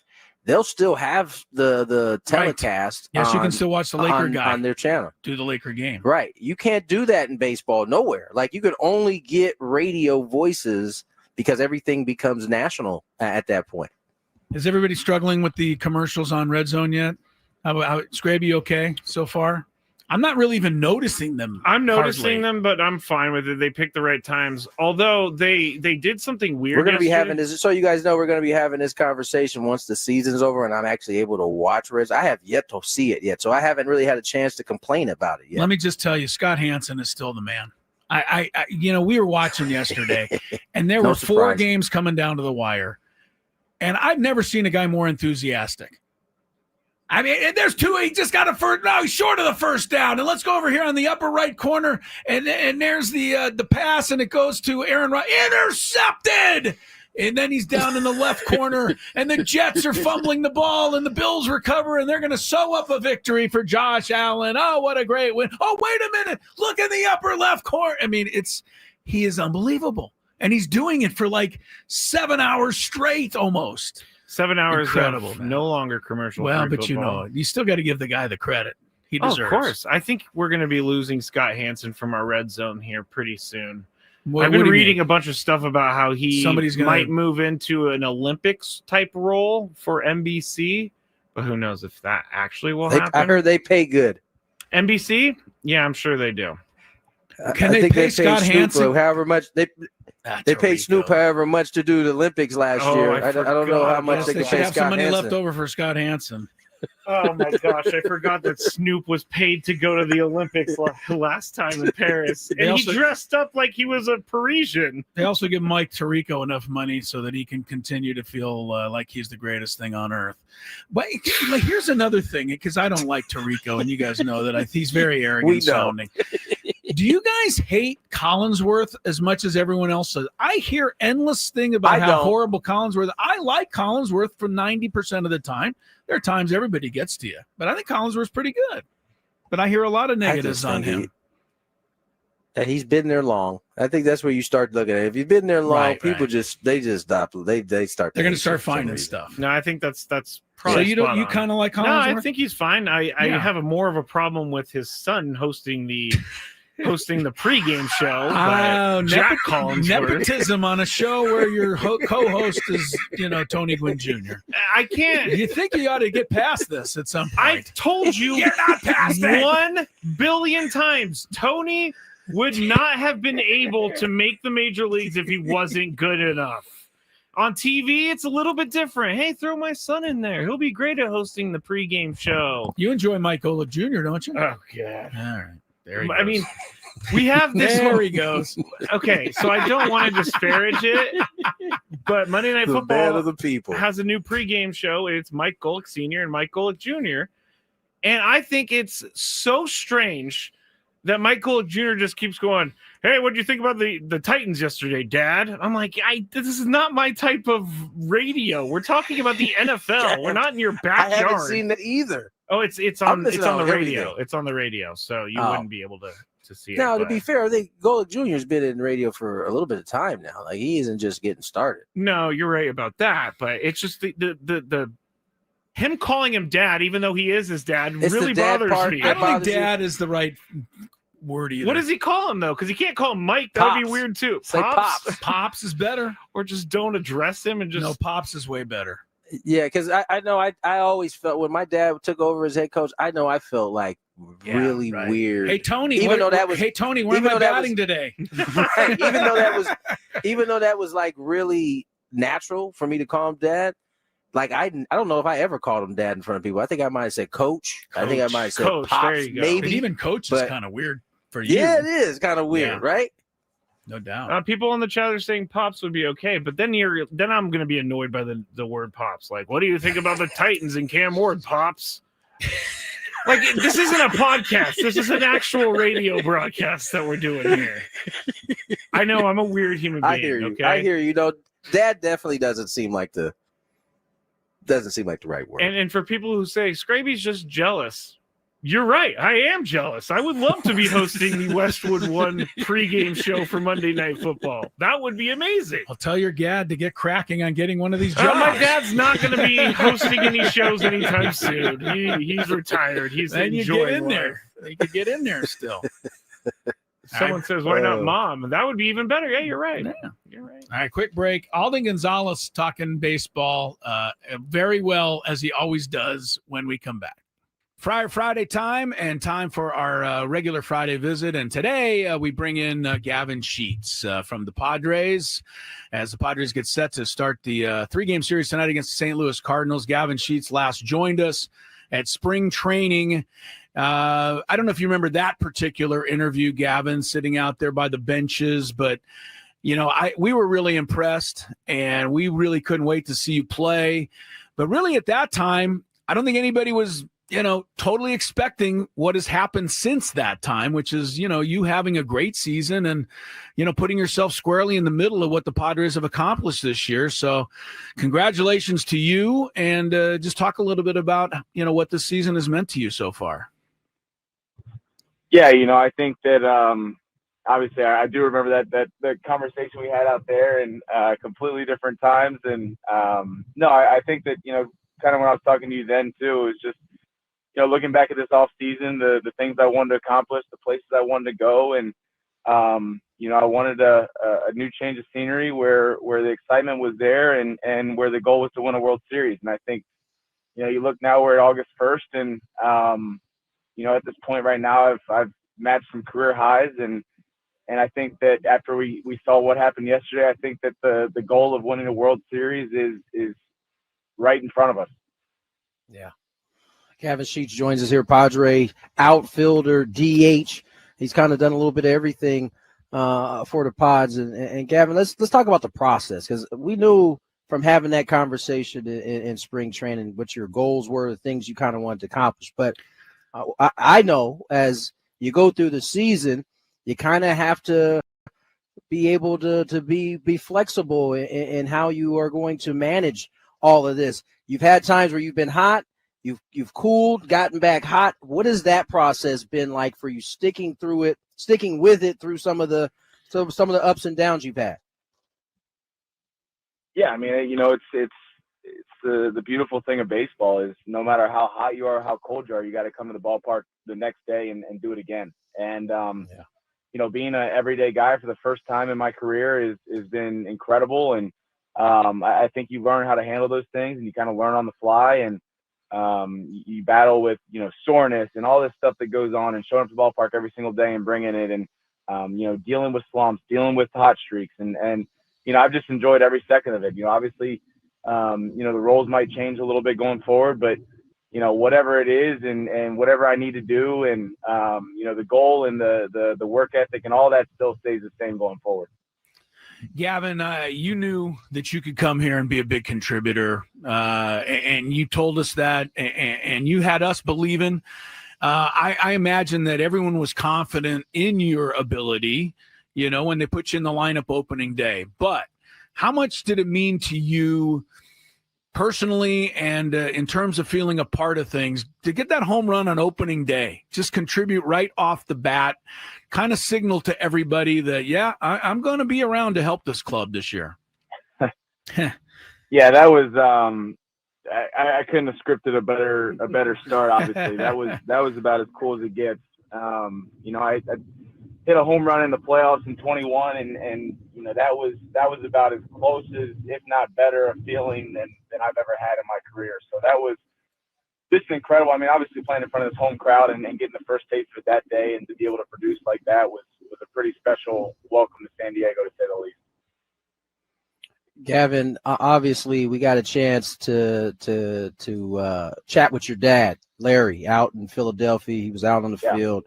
And I imagine for him, as it was for my dad, watching you is probably much harder than it was for him to be on the field.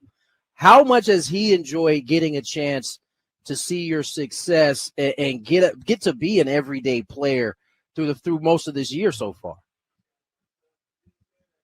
Yeah, you're 100% right. I mean, he stresses out more watching me than when he played, for sure.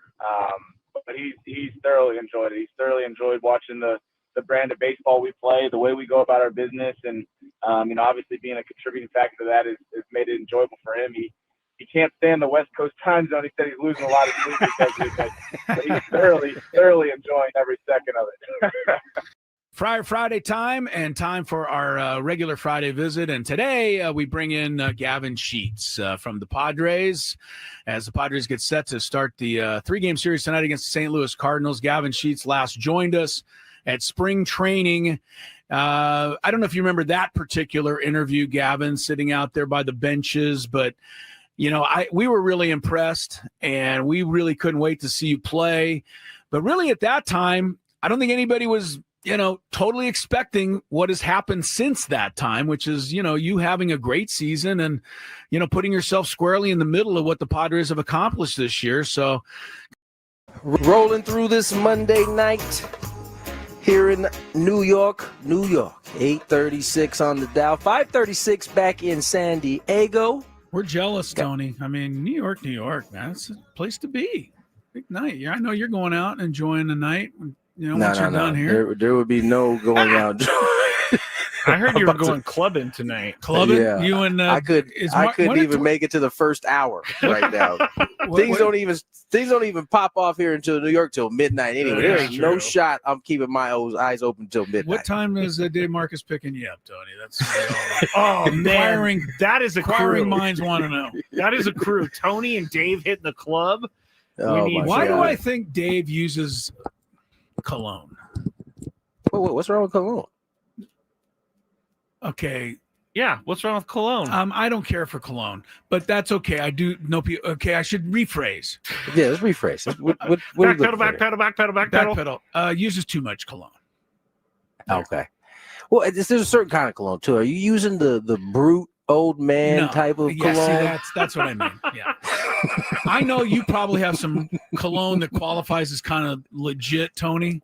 I've never seen that. Like all cologne in my world is not legit. So that's where it's like aftershave type of cologne, right? Yeah, that's what I'm. You got like it's the stuff you go like this right here. You go.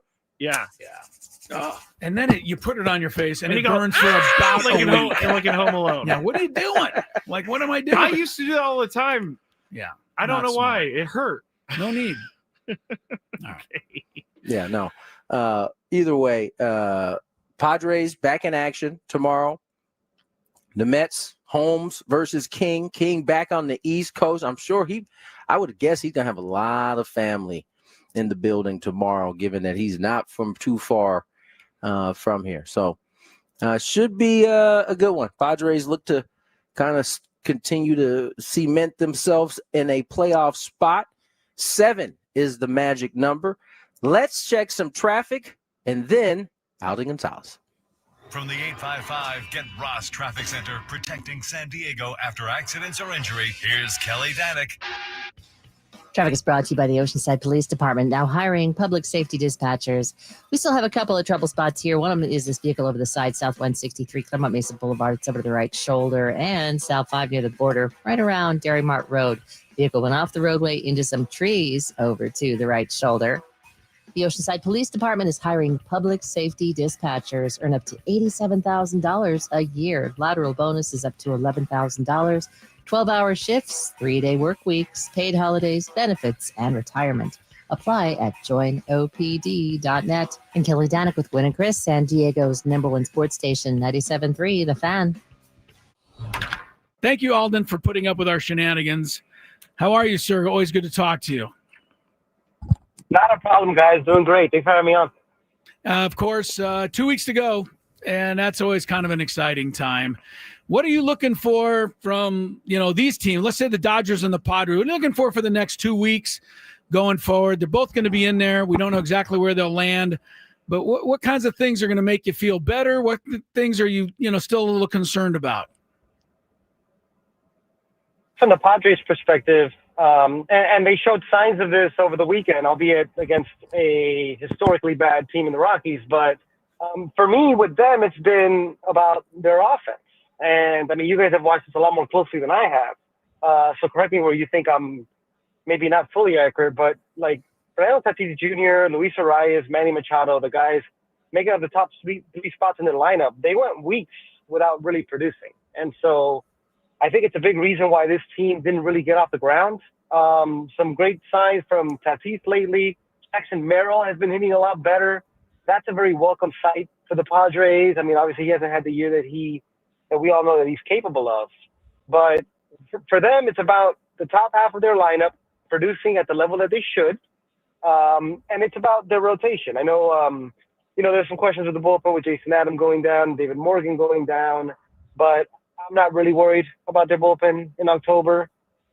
I still have things that I want to see from their rotation, whether it's from somebody like Michael King or maybe somebody like even like a Randy Vasquez, if he's going to step up and prove worthy of a rotation spot.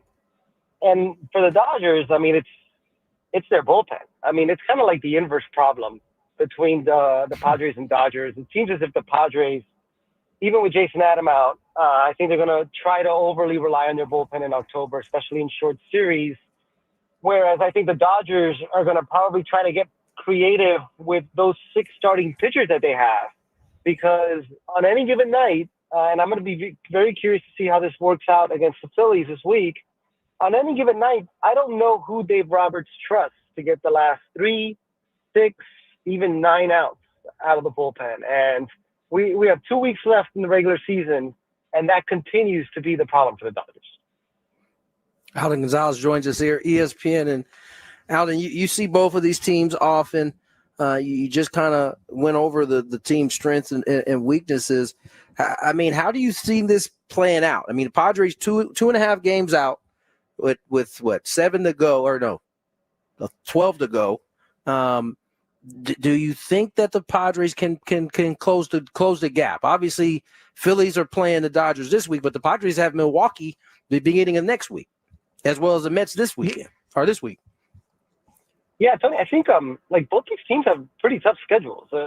Dodgers have Phillies and Giants, okay, and then I think they play a series in Colorado, and then they finish up in Seattle, which like that's a team that might have a lot to play for still the final weekend of the regular season. Whereas the Padres, they have the Mets this week, as you mentioned, the Brewers next weekend. Oh, by the way, they finish up against the Diamondbacks, I believe. Yeah. And the Diamondbacks are in a vacuum. They're always like a really scrappy team that never gives up. But like they're on the fringes of a wild card spot, as crazy as that may sound right now. To be honest, and maybe they're going to prove me wrong here over the next 2 weeks, because they're certainly capable of doing that. But in my mind, the Padres have missed their opportunity. I mean, the opportunity was right there for them to close the gap in the division, even take the lead in this division, particularly when the Dodgers went to Pittsburgh and Baltimore about a week or two ago. One, the Padres had a soft spot in their schedule. Like, that's when they could have taken control of the division. The fact that they didn't, and now the Dodgers are getting healthier, and now both teams have similarly difficult schedules. Like, I don't know, man. You tell me if you disagree, but I feel like the Padres missed their shots. And look, I could say the same thing about the Dodgers in that they missed their opportunity to really distance themselves, and they've made this close. But you're talking about 2.5 games now when you're down to your last 12, 13 games of the regular season. And this is an experienced Dodgers team that knows how to navigate this time of year, knows how important it is to, if you're not getting the number 2 seed and getting that bye, to host the wild card round. I have a hard time thinking that at this juncture they're going to give it up. And you got to add to that too, Alden. The Dodgers have the tie break, so Padres actually have to make up. Yeah, they had to make up so 3.5 really games, right? Yeah. So, and I agree with you. The Padres had their shot, and it didn't happen. So I think they've kind of had to refigure it out now and get back to just trying to play well and see where the chips end up falling. Alden Gonzalez is with us. Talk a little bit about the season for Mookie Betts. What a weird year. He has never ever been anywhere close to I hate to use the word bad because I really respect how, what a great player he is, but he was flat out bad in July and the whole thing. Now he's got a 19-game on base streak. It seems like he's finally figured it out, and that's bad news for everyone else out there. But how has life been to be Mookie Betts this season? Yeah, I don't think weird actually does it justice. I mean, think about that. Think about the task he was attempting to take on this year, to be a player in your 30s and to transition to one of the most physically demanding positions at shortstop, a position that he really didn't play full time until he was in the first year of professional baseball. And the fact that he actually accomplished the difficult thing, and he has turned himself into what many consider, and the metrics back up, to be an above average defensive shortstop. And the thing that he could always count on, which is being an elite offensive player, is a part that hasn't been there for him until recently, is insane to even think about. I think, and there's been a lot of talk about this from him and from people around Mookie. He had, if you guys remember, a really bad illness when the season began. He lost like 30, 40 pounds. I don't remember what it was.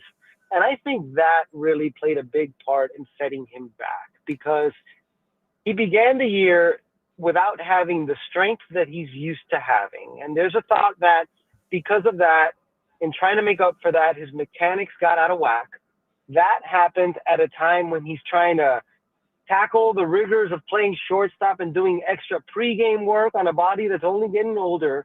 And I think it took him a lot of time to, yes, he put the weight back on, he got his strength back, but to get there and then also get his mechanics synced up again to where he was the Mookie that we remember, that took time. And it's only been until recently that those two things have married. And there were good signs early on in that Mookie Betts was navigating the strike zone really well. He was putting bat to ball at the kind of rate that we're accustomed to, but he just wasn't generating any power. Like balls that he was lifting to left center that would go over the fence were getting caught near the warning track. There was just, for a long time, it just felt like there wasn't any juice there. But it's clearly back now. And this is as a hitter, this is the Mookie that I remember seeing for the last 4 or 5 years. And I'll say this, and people on the Dodgers say this often, Shohei Ohtani's going to win another MVP. He is their leadoff hitter. He is a major catalyst. But a lot of people on the Dodgers say that this offense goes as Mookie Betts goes, and especially because he's that right-handed hitter nestled between Shohei Ohtani and Freddie Freeman. He is the one that when he is right, he could take that offense to another level. And if he continues this into October, that's going to be a really good sign for a Dodgers offense who, by the way, and I know I said this about the top half of the Padres order recently, this is a Dodgers offense that has been wildly inconsistent, very much mediocre since maybe the start of July, definitely since the start of August. It's not what you expected from a group like this, but that's what they've been. No, Alden Gonzalez joins us, ESPN MLB writer. And Alden, we talked a little bit about the Mets. We kind of grazed the Mets, but at this point, they seem to be reeling. And they've pulled every lever that you could possibly think of. They brought up the 2 young kids. They sent Senga down to try to work on his mechanics. Nothing has worked. Do you think the Mets are toast as the Giants have all of a sudden, you mentioned the Diamondbacks, the Reds, all of these teams that were like 5 or more games out like a week ago are all within striking distance. Do you think the Mets can close the deal? I don't know. I'll tell you what, Tony, on paper, when I compare the Mets to the Giants, to the Diamondbacks, to the Reds, my thought is, how is this team not well-positioned for the playoffs? Like, this is a playoff team. This is I think that, yes, they can close this out because they have the ability to. And Tony, you could speak to this. Like, if you're a player and you want to sort of shield yourself from all the outside noise, but like I feel like you hear that talk about like, are they really going to blow this? And especially like when you're playing in a market like New York, where everything is made much bigger than it actually is. Like that noise around you can be deafening. And I feel like there's a tendency when you're a team in the situation that the Mets are in, where you just keep sliding and it doesn't seem as if you could put any stop to it, that there's a real momentum there, right? And like it's really difficult to halt momentum like that. And I think that's the challenge of the Mets. I feel like I look at the team like the Giants, like they've won 14 out of the last 20 games. Okay, this is a Giants team that the front office traded for Rafael Devers, and then they played so poorly for a month and a half that Buster Posey and Zach Manassian had no choice but to sell veteran players. They thought this team was not good enough to compete. And now, like, they just called up Bryce Elder, the top prospect, to play first base. Like, this is a team that's playing with nothing to lose. And that's a scary thing. And I feel like there's a tendency if you're the Mets to get really tight when something like this is happening. And I'll say this, like, and maybe this is recency bias at play here, but when you factor in that the extra playoff spot, that now 6 teams make it in each league, and you look at the payroll of that team and what they did in adding Juan Soto over the offseason and what they did the year before getting to the NLCS, if this team doesn't make the playoffs, it will go down as one of the biggest collapses in baseball history. It just will. And I think the threat of that is a difficult thing to overcome. I'm so excited to hear you say that, Alden. I'm going to root extra hard now for the Padres to facilitate that biggest collapse this week. One last quick thing. I know we got a minute or so left, but can you just touch on what Cal Raleigh has done, tying Mickey Mantle, breaking the record for catchers? Is it going to be enough to overhaul Aaron Judge, who's, everyone sees play every day, and the Mariners on the West Coast? Or does Raleigh deserve it, the MVP? I think at this point, Aaron Judge has distanced himself. There was a time there when Aaron Judge's offense fell off and Cal Raleigh really made up ground. But in my opinion, I don't know how the voters are going to side. And I haven't looked at this closely enough to say this definitively, but it seems to me as if there's real distance now between Aaron Judge and Cal Raleigh. Having said that, though, I mean, I'm glad you brought him up because what he is doing as a catcher who, by the way, is an elite defensive catcher. Yeah. Okay. Who, by all Yeah. accounts, does a Yeah. great job handling that staff. All right. And to be a switch hitter on top of that, and to be doing what he's doing offensively, still holding up late in the year, again, even though he's a catcher, it's one of the most historic seasons we've ever seen. And at the end of the day, if he doesn't win an MVP, it'll be because Aaron Judge doesn't reside on this planet, and he is a different being, and that's kind of what it took. But man, how fun is it to be a Mariners fan right now? Those fans, very much like Padres fans, still waiting for that first championship. They have a chance to win their first division in 25 years. Yeah. And it seems like they're finally clicking. And Cal Raleigh has been the driving force behind that all year. Alden, you've been the driving force behind great baseball stuff all year. You always are. And we love having you on. Thanks so much. Man, I love that transition. Thank you so much. Appreciate you, Alden. Doing what I can, Alden. Take care, pal. We'll see you soon. Later, guys. All right. There he goes. Alden Gonzalez from ESPN. Alden.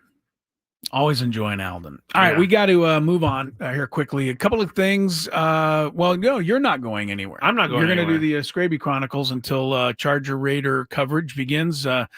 Still 14-10, this Tampa Bay-Houston game, all 24 points. Both teams scored twice, their first two times they had the ball. Houston went touchdown field goal. Tampa Bay went touchdown, and there hasn't been anything in the way of scoring since. So 5 minutes ago, third quarter there. Cubs 4-0 over Pittsburgh in the 8th. Doesn't look like the Padres are going to get a lot of help, any help there.